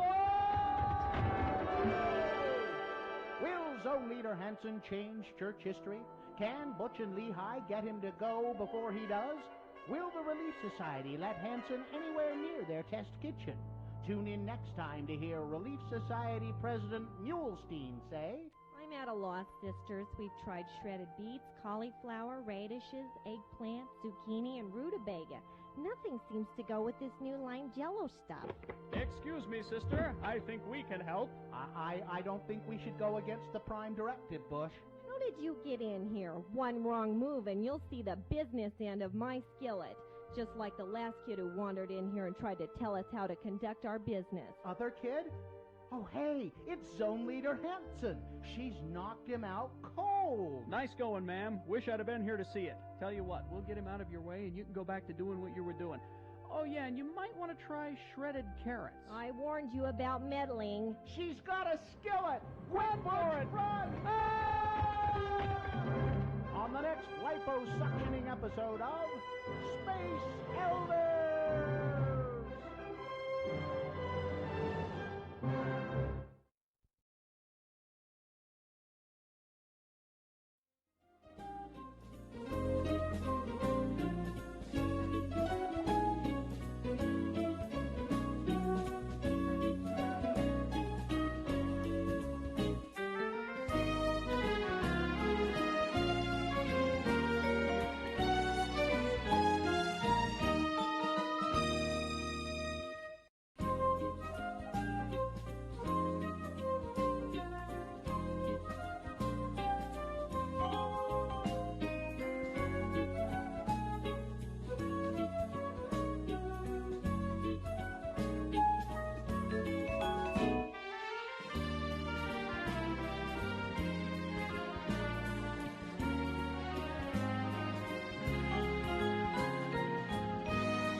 Award Boner Round 2 winner. Oh, man. Yeah, and Boners Round 2 brought to you in part by Miralax. It's delicious. And Botanical at Red Butte Garden this October 14th through the 31st. An outdoor family-friendly experience to celebrate Halloween. Enjoy safe activities, live music, storytellers, puppeteers, and more. Online pre-registration is required at redbuttegarden.org. They come up with creative names for things, don't they? It's a laxative, and it's a miracle. Miralax. So the boner candidate number 1, the Idaho Wolf Harvest, strong candidate. Boner candidate number 3, get down on your knees and pray to your maker. An Oregon commissioner telling people you can't trust the CDC, you can't trust your doctor, you can't trust politicians. Just ask God whether you should take your vaccine or not. That's also a strong candidate. A pretty good candidate was number 2, right there in the middle. It's my favorite bank, the guy who robbed the same bank twice in 2 days. He did fairly well, but it was a big fight between number 1 and number 3. I thought the Wolves would win, but by 6 votes, boner candidate number 3, get down on your knees and pray to your maker. Okay. That's your winner of round 2. It now goes forward to face off against the winner of round 1. You'll decide boner of the day at 9:20 this morning between those 2 champions. That's when boner fight happens. All right, Katie, go ahead and hit that. The following is a sponsored feature. All right. It's Mark. Mark Stewart with the Advocates. I was looking for. Usually, Katie gives us a little thing, but I think yesterday, as a topic, something about pain and suffering. Is that what I? Do you want to talk about pain and suffering, Mark? Yeah, I thought it'd be a good morning topic. Right? Okay. People are waking up. You bet. Bill's having pain and suffering right now. Yeah. Hey, a lot of people are. So pain and suffering, we get asked all the time when people call in. They say, "Hey, is there any way that I can get compensated because of my injuries? Like, what will the insurance pay me, or do I have a legal right to get paid for the injuries that I sustained in an accident?" And the simple answer to that question is yes, you do. Utah law, as long as your medical bills exceed $3,000, you have a legal right to go after the at-fault driver's insurance to get paid for, the legal term is general damages or compensation for pain and suffering. And so that's one of the main things that we're doing for you as your attorneys, is fighting with the insurance company so that they give you adequate compensation based on the injuries and the medical treatment that you've received. So everybody does have the right to that as long as their bills go over $3,000. And so that's why we always encourage people to call an attorney and talk to them and find out, because a lot of people don't know, one, that they're eligible to get that, and 2, they don't know what their claim is actually worth. So if they are injured, everybody's injuries are obviously different. And so the value of everybody's case is different. And that's one of the ways the insurance companies take advantage of people, is they know, let's say you break your arm in a car accident, they know what that market value for that arm really is. What's the market value? Who decides that? Robots. Well, it is. Actuarial people and all of that, yeah. Yeah, so I mean, it's like anything. Everything obviously has a market value. In a personal injury case, same thing. There's a value, meaning what would the majority of the insurance companies pay for that type of an injury? And a lot of it's based on what would happen if the case actually went to trial. What would a jury pay out for something like that? That's why now, am I right, Mark? These things very seldom go to trial. Because very seldomly. The insurance company knows that if it goes to a jury, the jury's going to say, "Oh no, you don't." Right. Yeah. My client was a flamenco guitarist, and he had a broken arm, and now he can't play, and they'll award a lot more probably in the long run. Yeah, most of our cases, probably only about 1% actually go all the way to trial. And our goal is to not have to file a lawsuit. Our goal is to work with the insurance company to get it resolved sooner rather than later. so that the individual can move on with their life and they don't have to sit and go through a 1.5 or 2 year process that litigation would take. You got to get back to playing the guitar. That's right. That's right. But my pain is clearly, surely it's worth more than Bill's pain. Can I make an argument that my pain feels worse? Well, you'd probably have a workers' compensation claim having to deal with those guys. Well, so if you've been hurt in not just a broken arm, but if you're hurt in any kind of an accident, pain and suffering is a real thing. I was in a car accident a long time ago, and the only injury was a guy in my car cut his head, and he had to have like 10 or 11 stitches. And he was awarded a certain amount of money for just that pain and suffering. You know, it's Right. so I guess it helped that my father was an attorney and took care of it all. But call the advocates if you get into an accident like that. You don't need to be related to an attorney, Bill. You have the advocates. Absolutely. They're there for you. And Bill, we might be better than your dad. Well, I would have no doubt that you were, but that's another story, or that you are. 801-355-5550, the advocates. Thanks a lot, Mark. Thanks, you guys. Have a good week. Thank you, Mark. All right, traffic, please, Gina. Weather-related traffic issues all over the place this morning. I don't have anything specific to tell you, just a little general warning to be aware of that as you head out this morning. And also be aware that there have been some power outages this morning, mainly in Cache County, but also down here in Salt Lake and Weber counties. People have been dealing with that as well. So just remember, when you come upon a light that's out, treat that intersection as a four-way stop. And of course, you can always send us traffic if you see something that friends of the program need to be aware of. We appreciate it when you do that. Send it to 33986. Scott Hale is offering a $29 furnace tune-up for appointments scheduled by October 17th. Call 801-264-HALE. All right, we've got Boner Fight coming up, a reasonable amount of news, and some scary stuff. Fear Factory coming into who's going to get painted? Which one of our interns is going to get painted? I think my kid is. Your kid's Little getting Bill? painted. Little Bill is going to be Oh, he's there. not doing the painting. We thought he was doing the because he painting. could do it, but all right. And by the way, Katie, he's at the door and wanting to get in. Go down and get him if you would. So that's coming up. Stand by for that. Wendy's for breakfast. Yes, it happens every morning. Your alarm goes off. You hit the snooze. The snooze is only 9 minutes. Set that thing a half hour later. Sleep in a half hour. And then don't make breakfast when you get up in the morning, because that's just going to take time. It's going to make a mess that you're going to have to clean up when you get home anyway. Tell you what, sleep in an extra half hour. Hit the drive-thru at Wendy's on the way to work, school, court, the site, wherever it is that you're heading. And you will thank me, because it's the breakfast croissant for just $1.99. This thing is delicious, and the hard choice is bacon or sausage. I mean, there's no wrong answers here, but rise and shine and get your fresh cracked eggs, your buttery, flaky croissant, your choice of bacon or sausage, all for just $1.99. It's perfect. Limited time only. Price and participation may vary at U.S. Wendy's. It excludes the maple bacon chicken croissant.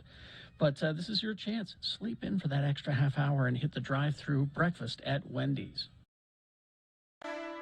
Ladies and gentlemen, the Radio from Hell radio players. Sex. Boom. There, I said it. You did it. Good for you. I love how you snicker and can't say that word with a straight face. I didn't snicker. All I'm saying is our relationship expert is in the studio. And I made a breakthrough, didn't I? What was it? I said sex over the public airwaves. Oh, by the way, I did get your email with all your questions. We're going to go through them one by one tonight. All right, thanks for throwing me under the bus. It's all good, brother. Big Daddy's here. The birds and the bees. It's a conversation that is a famous in culture. Oh yeah, critical. What actual percentage would you say from your experience as a relationship coach, what percentage of families actually have this conversation with their kids? You know, my gut would tell me 35%. Really? See, I would have put it somewhere around like 5, 10. Well, I don't know, you think, but I don't know that they do a great job about it. You know, there's things we don't talk about, kids. Right. One of them is the birds and the bees. I think we're getting to a day and age when more and more of it is happening. There are some great statistics about, teenage sex and things like that. And, those numbers are dropping, not doing it as much as they used to, amazingly. Really? Yeah. Is that nationwide or just in Utah? Nationwide. Okay. And, in fact, I'm looking for those as we're talking. I think what we're starting to see is, for example, younger adolescents, so younger than 15 years of age, are delaying sexual intercourse by a great number.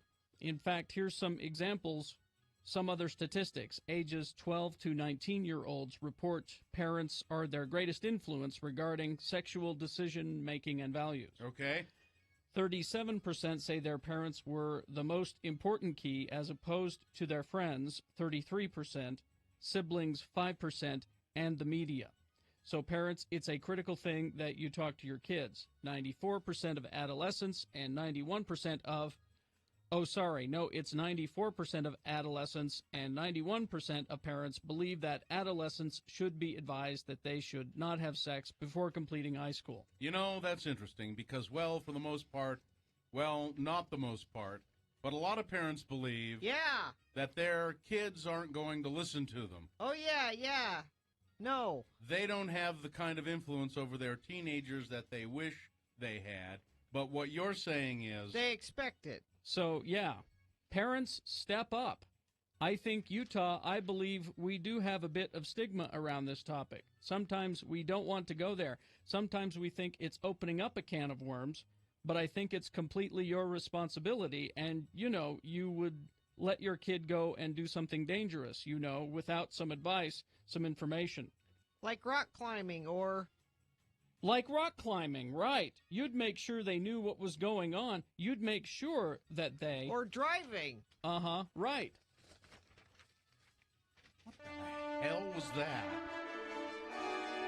That was the Radio from Hell Radio Players. What? How long was that? Too long. How long was that? 4 minutes.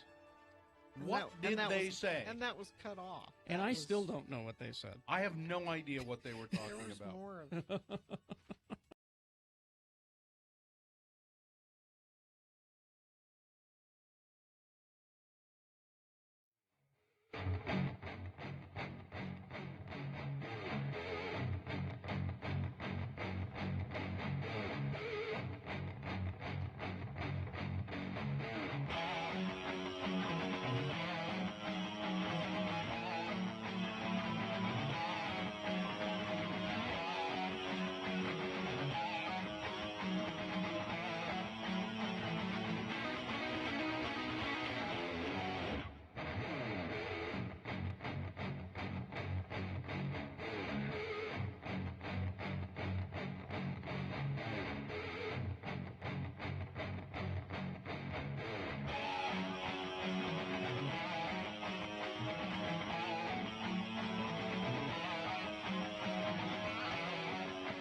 No pee breaks, people. No pee breaks. What?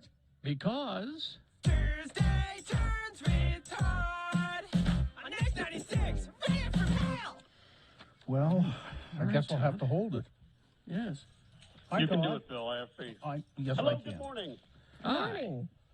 Todd Newcomb, the program director of X96, and he's also a DJ. DJ. From 3 to 7 every weekday on X96, and on Tuesdays he likes to come and just hang out with us a little bit and play a song. Well, he's not going to play the song. You're not actually going to. He's offering up a song for our enjoyment. Yeah, there you go. So what did you bring, Todd? So you might remember German band Milky Chance. They had a song a few years ago called Stolen Dance that we played quite a bit. They do have a new one. They've had a few things since then, but this one is pretty cool. It's called Colorado. Colorado. A German band. Germans are singing about Colorado, yeah. What the hell do Germans know about Colorado? It's mountainous like their homeland. I don't know. They drink a lot of beer there. It's There the home you go, of that's brewers. right. I don't know. A lot of Germans in Colorado? There must be. I don't know. Well, I bet we find out when we listen to the song. Yeah. Will we? I don't know if we'll learn a damn thing. I'll be honest with you. I don't. I think you might be right, Kerry, but let's give it a Milky Chance, shall we? All right. Okay, so here it is. Tuesday Tunes with Todd. The band is Milky Chance. The song is Colorado. Tuesday Tunes with Todd on X96.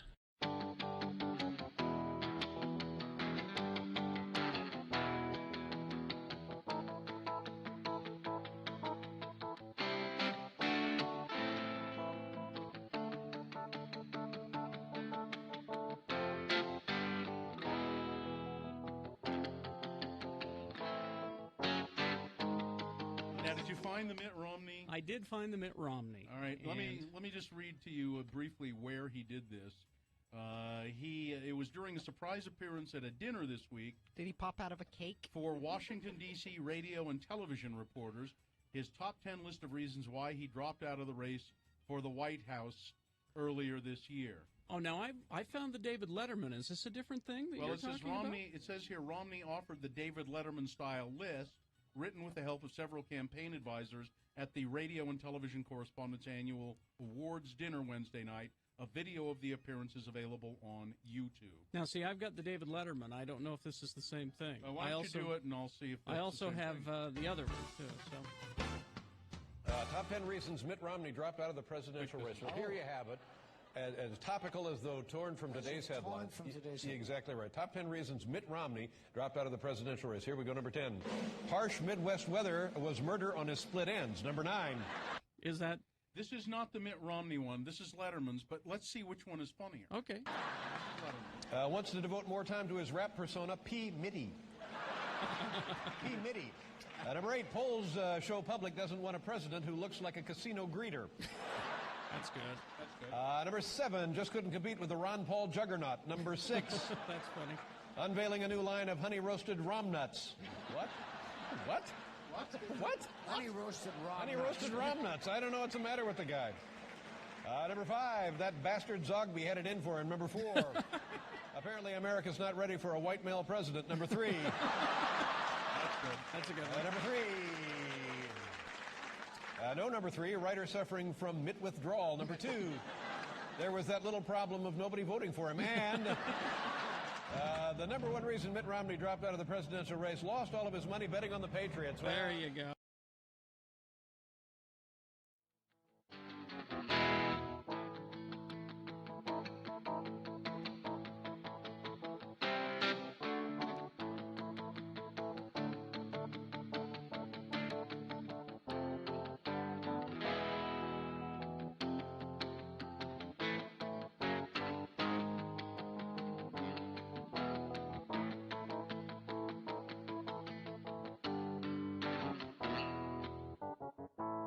Like Colorado. Well, they're getting high, like Colorado. Does that mean all of Colorado is high all the time? Is that what they were saying? Yeah. Pretty much. I think they're talking about the elevation, Gina.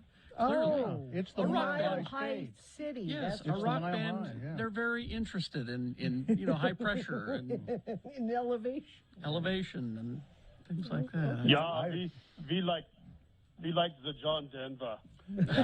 Oh, that's perfect for today. This is, I don't know if you knew this, Todd, when you selected this song, but the John Denver died on this day in 1997. So we're coming full circle God, here no, with.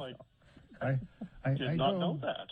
I don't know, Gunther, but for me, I've always wanted to see the Pikes Peak Road Rally. It says, Blaine says back to the German angle, the largest Budweiser brewery west of the Mississippi is in Fort Collins, Colorado. Okay. Wow. Milky Chance, German band, lots of Germans in Colorado. I think we're seeing a connection here. Well, Elevation is something that Germans are interested in because... And Adolf Kurs, he was German, I believe. Oh, there you go. That's right, yeah.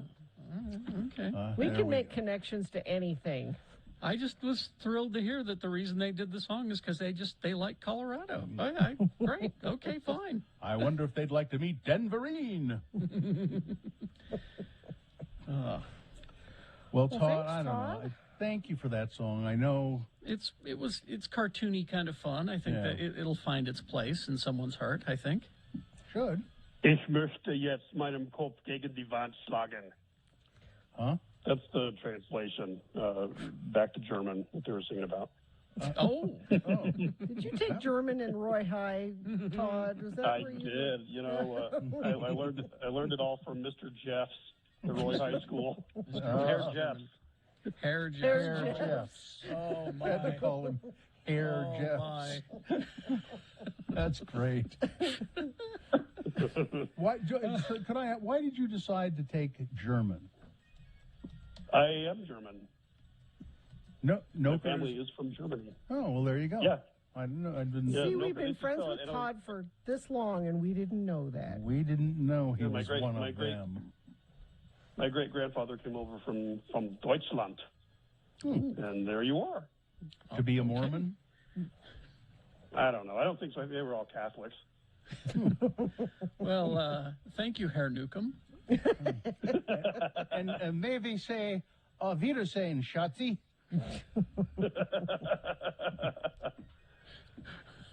Newcomb. All right.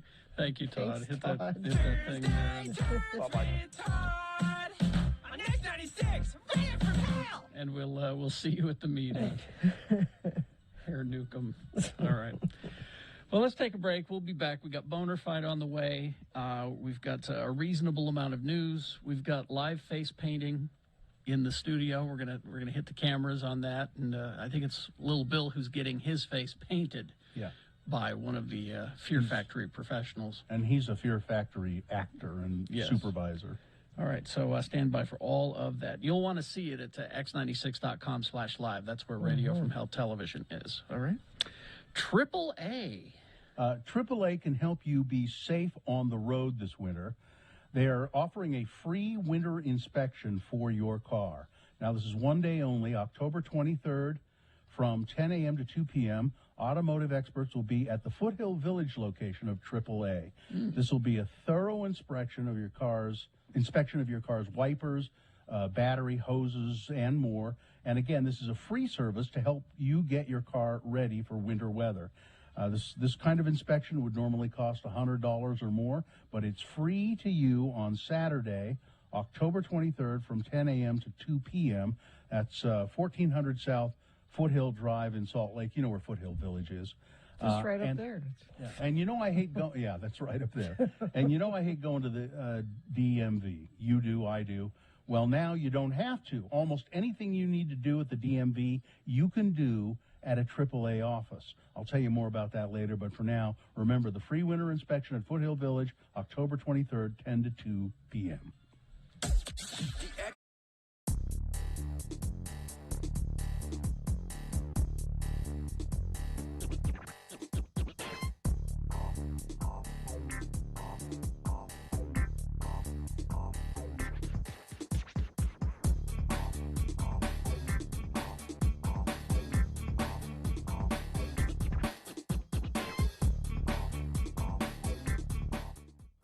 Dear Carrie, Bill, and Gina, although Gina wasn't here when this happened, I don't believe.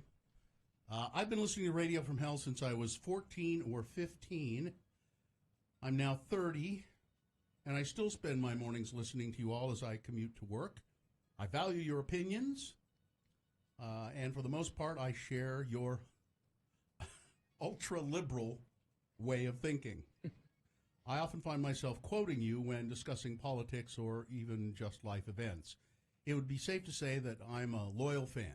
However, one of my biggest pet peeves continues to pop up on the show, and I can't take it anymore. I'm a millennial. I was born in 1988, the heart of the millennial generation. Over the years, the term millennial has become an insult or comedic point for many, including myself. Mm-hmm. We are the generation of participation trophies and lackluster work ethic. Where my issue falls is this: the constant misuse of the term millennial. A millennial is anyone born between 1981 and 1996. So, yes, producer Katie is definitely a millennial. And the segment where you asked her all of the nostalgic questions was quite funny. But looking at the years that millennials were kids, you wouldn't think it's that odd that a millennial would know what you were talking about. I mean, I could easily answer every one of the questions. It wasn't that hard. Perhaps I'm wrong, but it seems that you all think a millennial is much younger than they truly are. For the most part, millennials are in their late 20s, early 30s. We are the children of the late 80s and 90s. So it says, yet every other episode or so, there's a comment from you all about millennials and what we don't know. The breaking point was on the 17th when Bill made a comment about millennials getting into the TV show The Office. For the love of God, Bill, millennials were watching The Office when we were in junior high and high school. Maybe it's just silly of me to get so worked up. But millennials didn't eat Tide Pods. So fault us for our real mistakes. I love you all. I'm just annoyed by this. Probably I'm entitled, emotional, and a millennial. Love always, Molly. Well, Molly's right. So I looked it up. The generations. They name each generation. I feel like I've read conflicting things on when the millennial ends and begins. So if she is correct, and you confirm that, then I'm a millennial too. I'm an older millennial, but I would still be a millennial. Here's what it is. Some generations are known by one name only, as like baby boomers. Okay. That's what I would be. Names for other generations is a matter of some dispute among experts, but here are some of the things that we agree on. There's a chart at x96.com/live. Okay.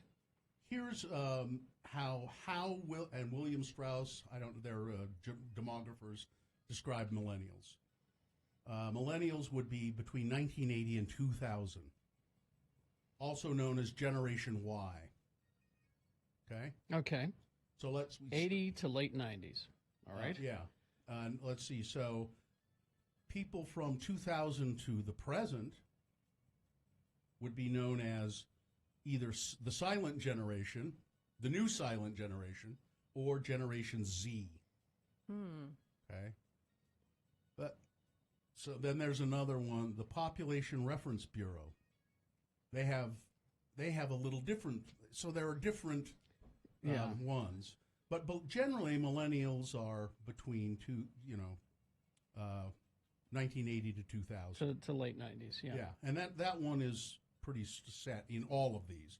But then there's, the silent generation, the baby boomers.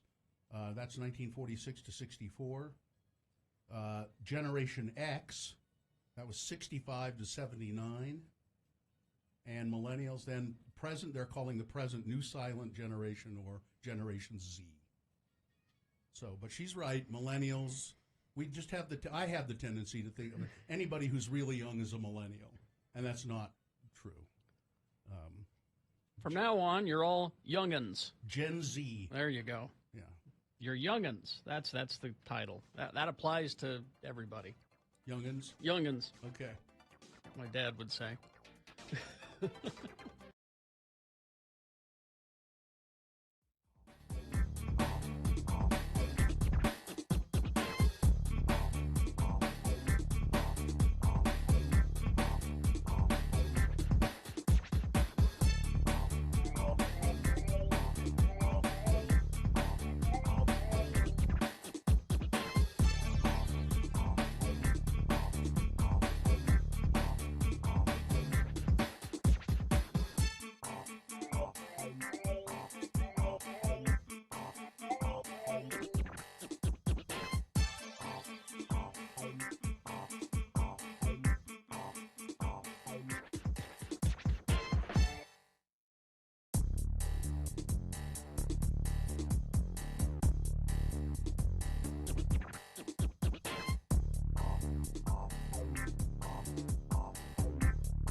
let's see, 9:20 right now. We do have boner fights coming up in about 7 minutes.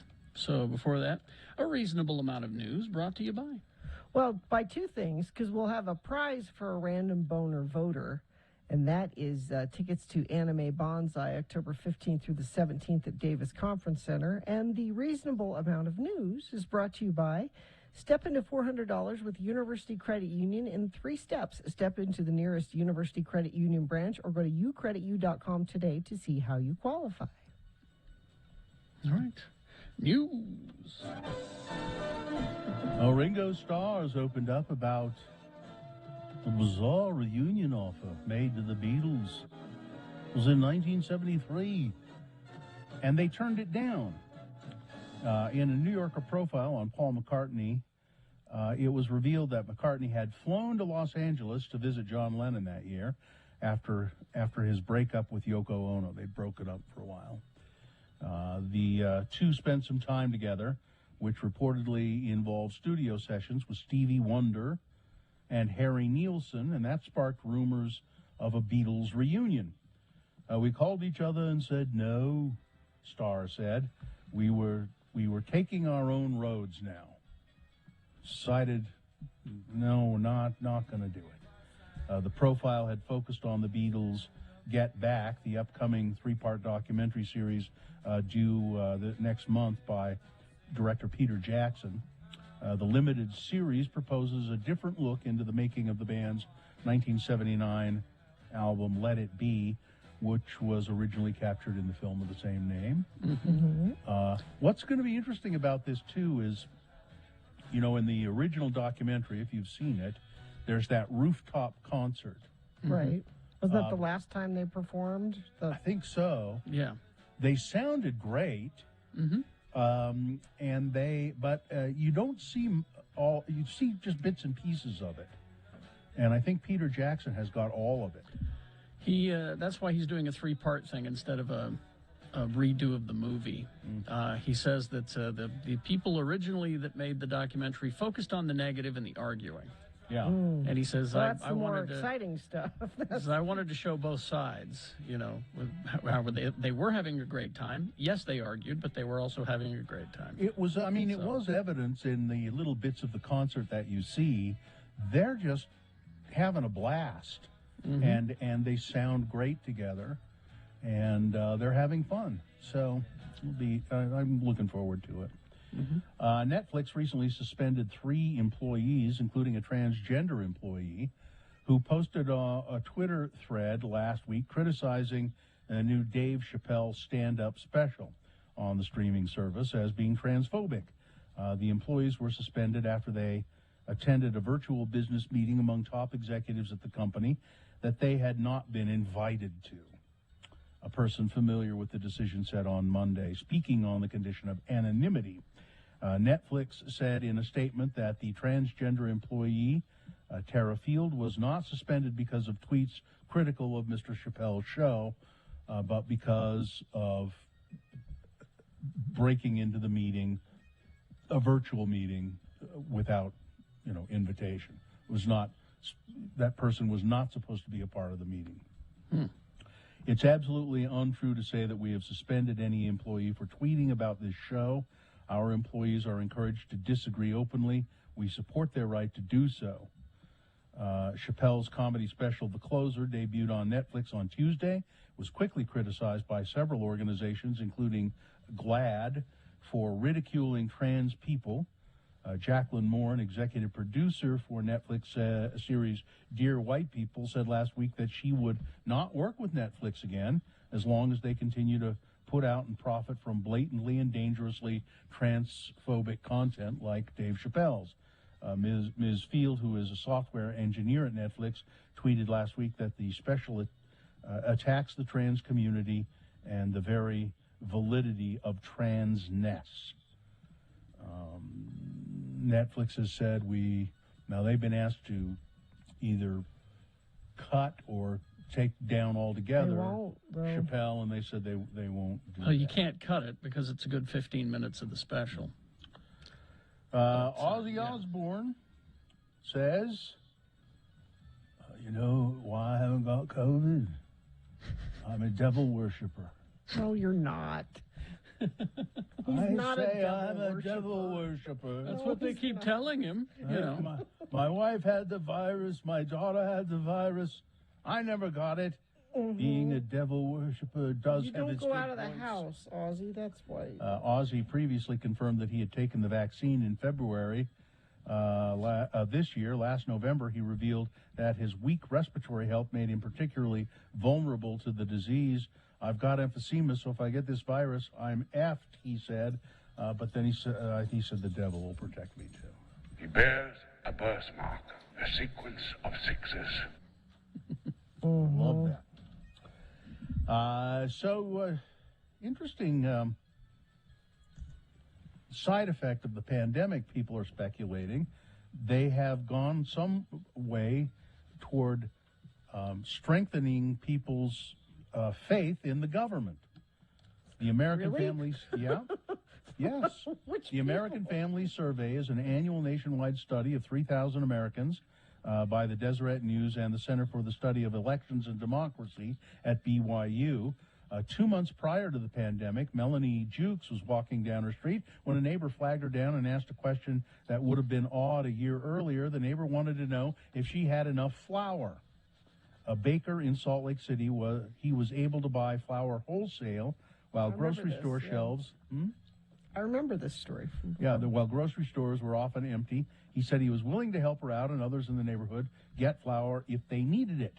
That morning stands out in Melanie Jukes' mind when considering the degree to which government institutions and other groups were helpful during the pandemic.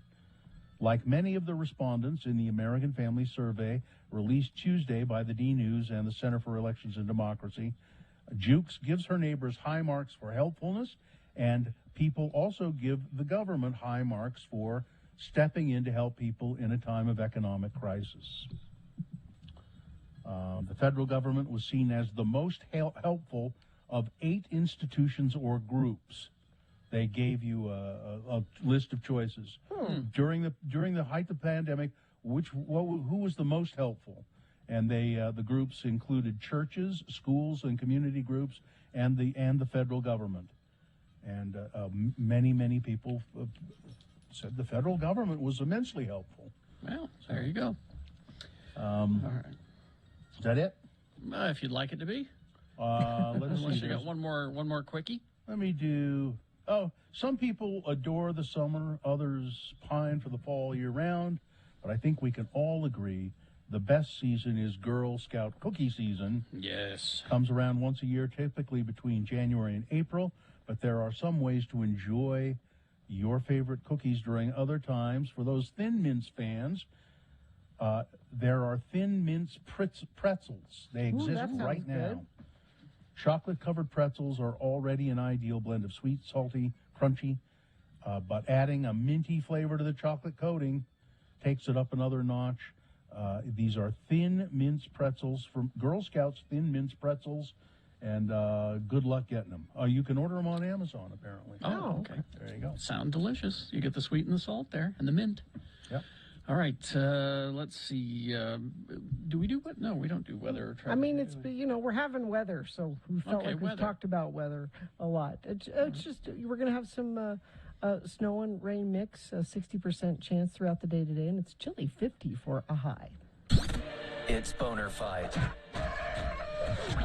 with Radio from Hell on X96. I think I know who's going to win this one, but we'll see. Number 1, back in the 7 o'clock hour, it's Raiders coach John Gruden.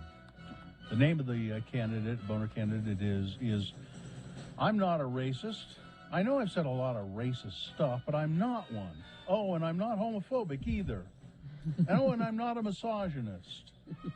Well, yes, you are. Yeah, you're all those things. John Gruden has resigned because all of these emails came to light in which he said all of those things. That's going up against number 2, get down on your knees and ask your maker. An Oregon politician says, ask God about COVID-19 vaccination. You can't trust doctors. Wow. All right. There you go. You've got to decide of these two candidates, which one is the worst, which one should be boner of the day for today, 1 or 2. Remember your candidate number, the one that you think should win. Put that single digit in the message of a text and then text that to 33986. Or you can call the producer's booth and just use your voice at 877-602-9696. Or go online, x96.com. Look for the box that says Boner Fight October 12, 2021, and vote there. If you don't see that box, you probably won't. Refresh your internet browser. It should appear because we just put it up there. So you can vote online. You have until the end of these messages to do it. Let's go. This is Boner of the Day. And now a message from the Salt Lake City Recorder's Office about ranked choice voting. Yeah, that's what they're doing this year in Salt Lake City and other locations, ranked choice voting. So what you do is it allows you to rank candidates in preferential order instead of voting for just the one that you think is the best. You vote for the one you think is the best and then say, but if that person isn't quite right, how about this one or this one or this one? And it can go down the line. Yeah, there's no primary election this year in Salt Lake City. And actually, you should be seeing your ballots arriving in the mail. I think they mailed them out today or yesterday. And I'm actually excited about this way of voting. I think it's a great addition to the voting that they've done. And you can learn more about it. I'm going to give you a website. Now, you do have to do the www part of this website in order to get to the right place. www.slc.gov/RCV. X96.com/live is where you can see us broadcasting live from our homes. Proof of life right there. I just realized it's where you can see me grimacing. Yeah.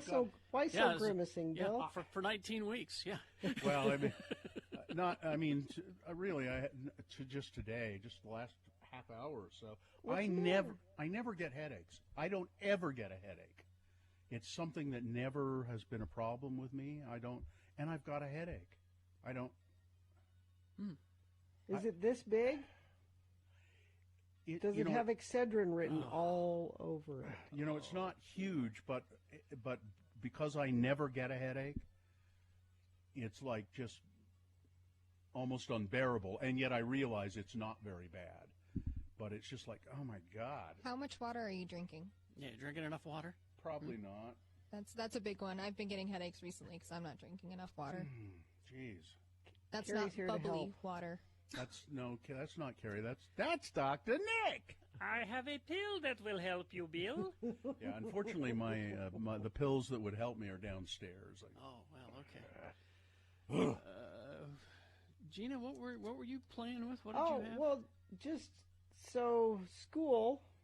It starts for Jonesy tomorrow, actually. So Friday? Yeah. Well, it's orientation day. So okay. And it's for all intents. That's where orientation day is where they tell them which direction to face. To orient yourself, right? Yeah. So it is upon us, and Muhammad starts next week, and I had ordered some of Muhammad's uniform from Land's End. And so I was getting it out of the box yesterday and getting ready to, wash some of those clothes so they can be ready for Monday. And I'm pulling all the papers out of the box. And at the bottom of the box, there's this card. And it says, I'm showing you at x96.com/live. It says a special gift for customers of Land's End, a $100 wine voucher. Wow. Delivery included, it says. Well, you have to remember, Land's End is a land where grown-ups live. So. That's what I was going to say. It's something called nakedwines.com. And I went there, and it's like a wine of the month club. You can buy cases of wine there, and I have to claim this within 30 days to get my $100 worth of wine. Does it have states that are excluded on it? Well, of course Utah's excluded. Well, I think there might be a way you can do it. No, there's no. You sure? You can't. You can't ship wine. You can't ship wine. You can to the liquor store. Yeah, how does that work now? Because I think there might be a way you can have it shipped to the liquor store. Because Pro Flowers did the same thing. They would send, thank you for your purchase, and here's, X amount of dollars at a wine store, and I could never use them. I'd send them to Drew in California, and he used them. Well, I posted this on Twitter, so probably somebody has stolen my codes already. I would love to know if somebody got that and is getting their $100 worth of wine.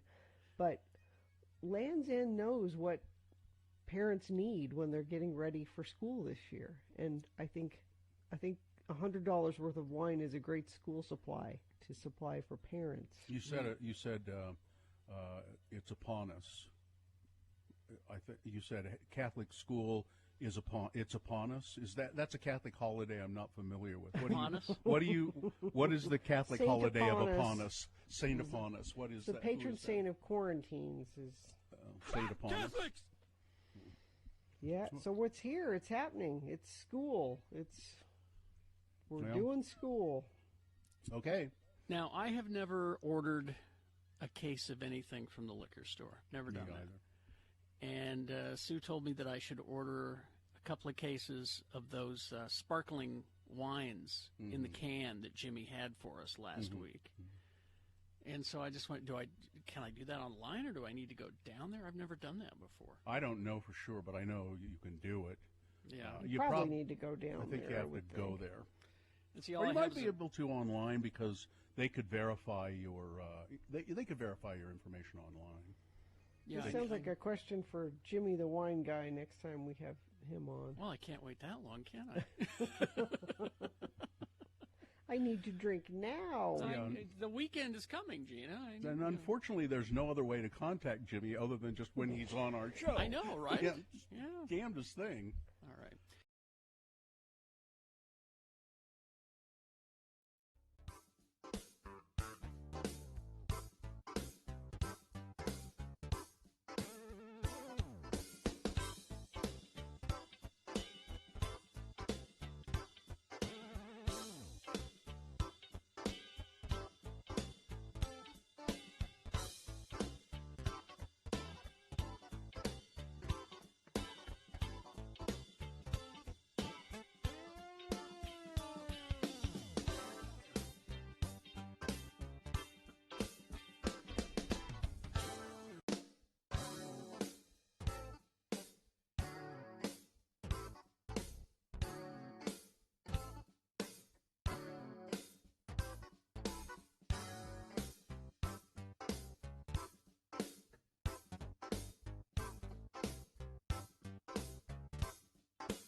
All right, so let's award Boner of the Day. And it's brought to you in part by Colon Prep. And Scott Hale offering a $29 furnace tune-up for appointments scheduled by October 17th. Call 801-264-HALE. Boner candidate number one was John Gruden. I'm not a racist. I've said a whole lot of racist stuff, but no, I'm not one. I'm not homophobic either. Yeah. He's now resigned as head coach of the Raiders. And Boner candidate number two, get down on your knees and ask your maker. An Oregon politician saying you should ask God about COVID-19 vaccination because you can't trust doctors. Both good candidates. You know, the one that won rather handily, though, was number two. Number Get down 2. on your knees and ask your maker. That surprised me. Okay, I'm good with that. I thought all the sports fans in the house would go, but there you are. There's your boner of the day for today. October 12, 2021, now qualified to be boner of the week. All right, do we? Let's go ahead and hit that there, Katie. The following is a sponsored feature. Let's get Rob in here. Rob's in the studio, right? Rob Dunfield, yeah. Rob, hi, how are you? Good, how are you? Good. Rob is the owner and wrangler for Fear Factory. The Fear Wrangler, he wrangles the fear. Yeah, guys like this. And my kid is down there, too, Little Bill. You'll be able to see them on Radio from Hell TV at x96.com. Oh, there they are. Live. Okay. Oh, my God. And Chelsea, is it Chelsea, the makeup artist, Rob? Yes, Chelsea's here. She's our makeup manager, and she's the one that made this guy so beautiful. Now, what do we call this? What do we call this character? What is this character? Oh, man, what do we call this character? My name's Carl Mossman. Carl Mossman. Okay, Carl. You covered in moss? We dug him up this morning and brought him over. Okay. Isn't he cute? No, he's adorable. That's my child. He's doing his best to look good. Bill, did you hear of a dentist? Maybe that might have helped him in the future. I don't know what you're saying, Carl. We couldn't hear you. Sorry, Carl. We can't. So Rob, why do you do this? Why do you do this? Oh, it's so much fun. That's why. Look at this. Oh, seeing the faces of the people come through is why I do it. It's so much fun. Rob, you, I know you sort of have a history of haunts, don't you? I kind of was born and raised. I grew up at the old mill. My dad would pick me up after football practice, and I'd go build sets and scenes at the haunted house, and then would work late nights, and I'd dress up scaring people, and did that every August, September, October for many years as a kid. And now here we are again doing it as adults, so even more fun. It's just and the Fear Factory, if you haven't been there, it's an old cement factory right there. It's 666 West on. It's scary before you ever even do anything to it. Yeah. It's a scary place. It is. It's a creepy place. It's like the old mill was, really an old creepy building that had a lot of history behind it. So it adds to the effect of the haunted house for sure. You know, Rob, I talked to somebody, I forget where it was. I think we were up in Logan. I don't know. Anyway, I talked to somebody who said, you know, my dad was a plant manager at that cement factory. Yeah. For years and years and years. And I used to work there in the summers. And I said, so what do you think there? Now they have a haunted house there. He said, it's perfect. It's just perfect because people died in that building, cement workers and stuff. That's true. We have history. We found archive history, things from the University of Utah Library, and we have obituaries and stories of old factory workers that died there in the late 1800s and early 1900s. And we actually, on Monday nights, when the haunted house is closed, we have what's called Ghost Story Night. You can come there, and in small groups, you go through different parts of the haunted house, and they tell you the actual stories of people who actually died there. Ooh. I bet people love that. It's How do really people cool. sign up for that if they want to do it? Is it on the website? Yes, and also through Grim Ghost Tours. Their website also, you can sign up for that. Rob, Fear Factory, you're full swing now, right? Are you full? Yeah. Well, right now it's Thursday, Friday, Saturday, Sunday, and then starting the 21st of October, it's pretty much every day through the end of the month. So, and on the Monday nights we have those other activities, the Ghost Story Night. We also have a behind-the-scenes tour, which is a real unique thing where you get to see some of the areas that nobody sees, like the makeup room and the effects shops and a lot of the cool stuff. Now, Little Bill as Carl Mossman today, Yes. but this is not the character that you normally do at the haunt, is it, Little Bill? Well, Little Bill, this isn't the character always. He Mr. Mossman sometimes stays underground, if you know what I mean. Yeah. But there are other characters that emerge when Mr. Mossman sleeps. Now you try to do? I know you guys try to do something new every year. Yeah. Is there something this year that people may not have seen last year? Oh yeah, absolutely. We have a huge new area that if you've been there before, you probably remember the Vampire Manor was a real elaborate manor with a library and a dining room and kitchen and all that.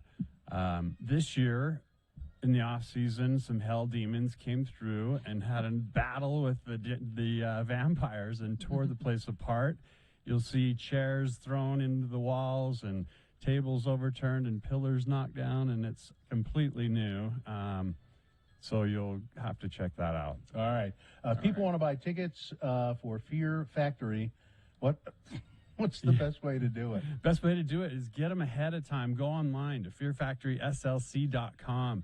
You can pre-purchase your tickets, choose the day and the time that you want to come. It's reserved time slots, so it limits the number of people on property, and it helps us control the flow, and it makes it so you don't have to wait 3 hours in line. You can get your time and show up, and you may wait 20 or 30 minutes at the most, and then you're in. Right. That's something that COVID did, but it turned out to be a good thing in a lot of ways. Yeah. It is, yes. All right, Rob. And if you want to see Mr. Mossman, go to our YouTube channel, and you can zip through and find the makeup. It's a great character, I think. Thanks, you guys. Don't come Thank home you. looking like that kid. Yeah. All right. See you later. Thanks. We'll take a break, and we will be back. Stand by for that. Salt Lake Film Society, the Fall 2021 Studio Backlot Motor Cinema. This is the last weekend, but they're finishing on some pretty high points. Oh yeah, The Thing, and I thought it's John Carpenter's The Thing. Yes, from '82. And Halloween, the original From '78. Now, the Backlot Motor Cinema, Salt Lake Film Society, this has been a great experience and a great thing to do. It's an outdoor movie. It's limited number of cars, so there's not a bad seat in the house. And there's a 40-foot screen. It's been hung up on some shipping containers that are all stacked up, and the quality is great.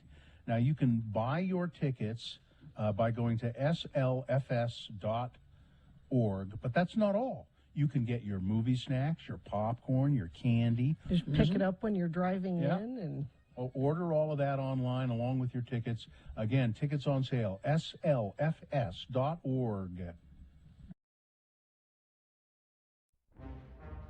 It is the 23rd century. Humans have left the lowly confines of planet Earth and have sought their destiny among the stars. While many things have changed, one constant remains: the need for young men to venture forth and do the work of the Lord. This is the tale of two such men who at the age of 19 have answered the call of their general authorities and are embarking on a 2-year mission to spread the gospel throughout the galaxy. This is the story of Space Elders!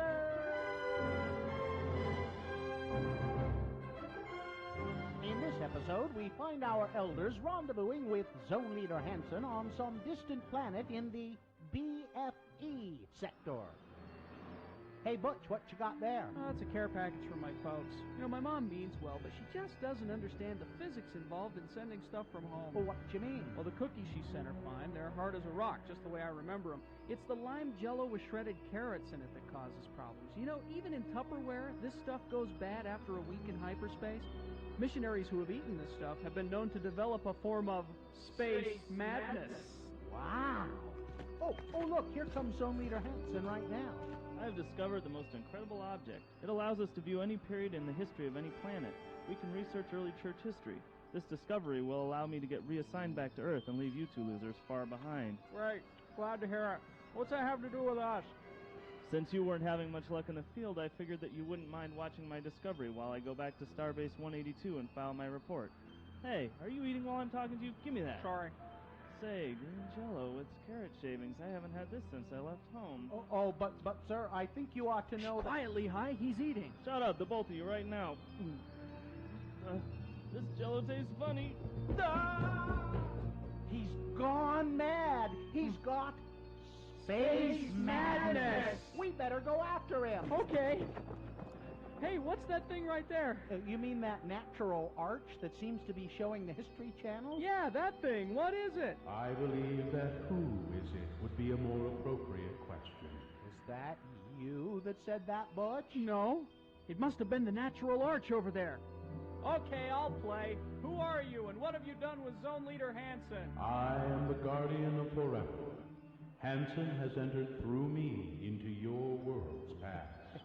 Entered through you? Well, I guess we can get back to tracking now, huh, Lehigh? No, we most certainly can't. Huh? We need to get Zone Leader Hansen back and cure his Jello-induced space madness. Come on now, Lehigh. He was a little weird before my mom's Jello. Are we sure he's sick? Where in our world's history is Hansen now, Guardian? He was asking questions about Mormon history and about Lime Jello in particular. He entered as I was showing him the Relief Society meeting where sisters first began to experiment with Lime Jello. Well, if he disturbs that meeting, the timeline of church history could be permanently changed. Let's go, Butch. Whoa! Will Zone Leader Hansen change church history? Can Butch and Lehigh get him to go before he does? Will the Relief Society let Hansen anywhere near their test kitchen? Tune in next time to hear Relief Society President Mulestein say, I'm at a loss, sisters. We've tried shredded beets, cauliflower, radishes, eggplant, zucchini, and rutabaga. Nothing seems to go with this new lime Jello stuff. Excuse me, sister. I think we can help. I don't think we should go against the Prime Directive, Bush. How did you get in here? One wrong move and you'll see the business end of my skillet. Just like the last kid who wandered in here and tried to tell us how to conduct our business. Other kid? Oh, hey, it's Zone Leader Hansen. She's knocked him out cold. Nice going, ma'am. Wish I'd have been here to see it. Tell you what, we'll get him out of your way and you can go back to doing what you were doing. Oh, yeah, and you might want to try shredded carrots. I warned you about meddling. She's got a skillet. Run for it. Run. On the next liposuctioning episode of Space Elders.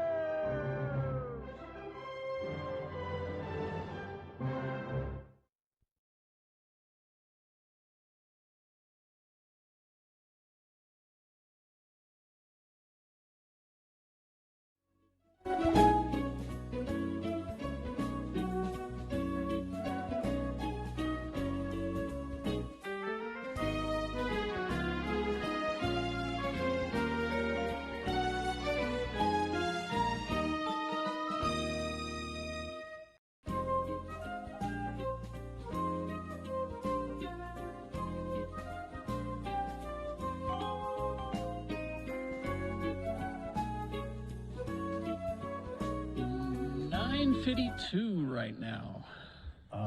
I'm out. I'm off to get my propofol. Have some milk. Your milk? You're going to have a little milk? I'm off to have my milk. Bill's getting scoped up one side and down the other. Yep, I'm getting in and out and all about. Now, are you going to do what you usually do after procedures, which is have Crown Burger for lunch later? Is that the plan? If they'll allow me to, sometimes they say, have soft foods for a while. As I recall, they encourage you to go slowly. Yeah. But I think I'm going to switch. I'm going to switch to Five Guys, I think. Oh, really? Yeah. Oh, okay. I have my reasons. Okay. All right. Well, anyway, but I will be back tomorrow, okay? See ya. I got to go. All right. Bye. Turn Night-night. your Mic everything off there. I will. Yeah, there we go. There he goes.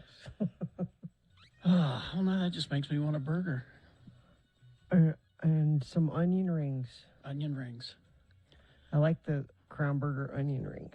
I do too, but I'll tell you, just go to Yanni's Greeks, and they got a pretty good onion ring there. Do they do onion rings there? Okay. Oh, yeah. Yanni's has some of the best food ever. Their rice is perfect. Their gyros are wonderful. Even their hamburgers are solid. I would never think to have a hamburger. My fiance bought one because he's not huge on Mediterranean food. Well, I love it. And he said that was one of the best burgers he had. So apparently they have really good burgers. Their fries are great. Their onion rings are wonderful. But their gyros and their rice are unbeatable. And it's funny, every time you mention a good burger, everybody starts weighing in. Of course. I'm getting messages. And maybe we just need to make that a next poll question of where's the best burger. But see, I'm going to go take Riley to, she's going to go to a new groomer today, per your wife's suggestion, Carrie. Oh, really? My wife's? And, yeah. and it's on 21st South, so that's right close to Yanni's there. So I could go. I'd go drop her off and swing back by there on the way home. So maybe I'll do that. Yeah, they got a good onion ring there. Then the big fight, later becomes when you're going to a Greek place is do you have a red sauce or a white sauce gyro? And apparently that's a fight. I'm a white sauce person. Yeah, because I said to Shannon, I said, I'm going to go to Yanni's and get, because I like a red sauce. Okay.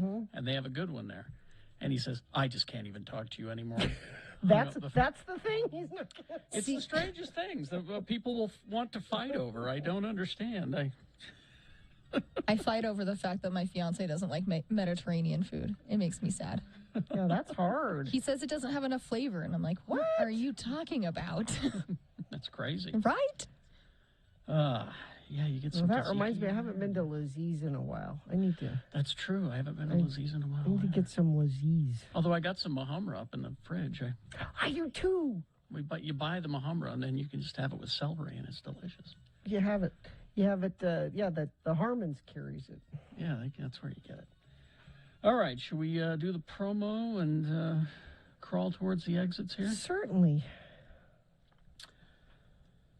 Coming up on Wednesday's Radio from Hell show.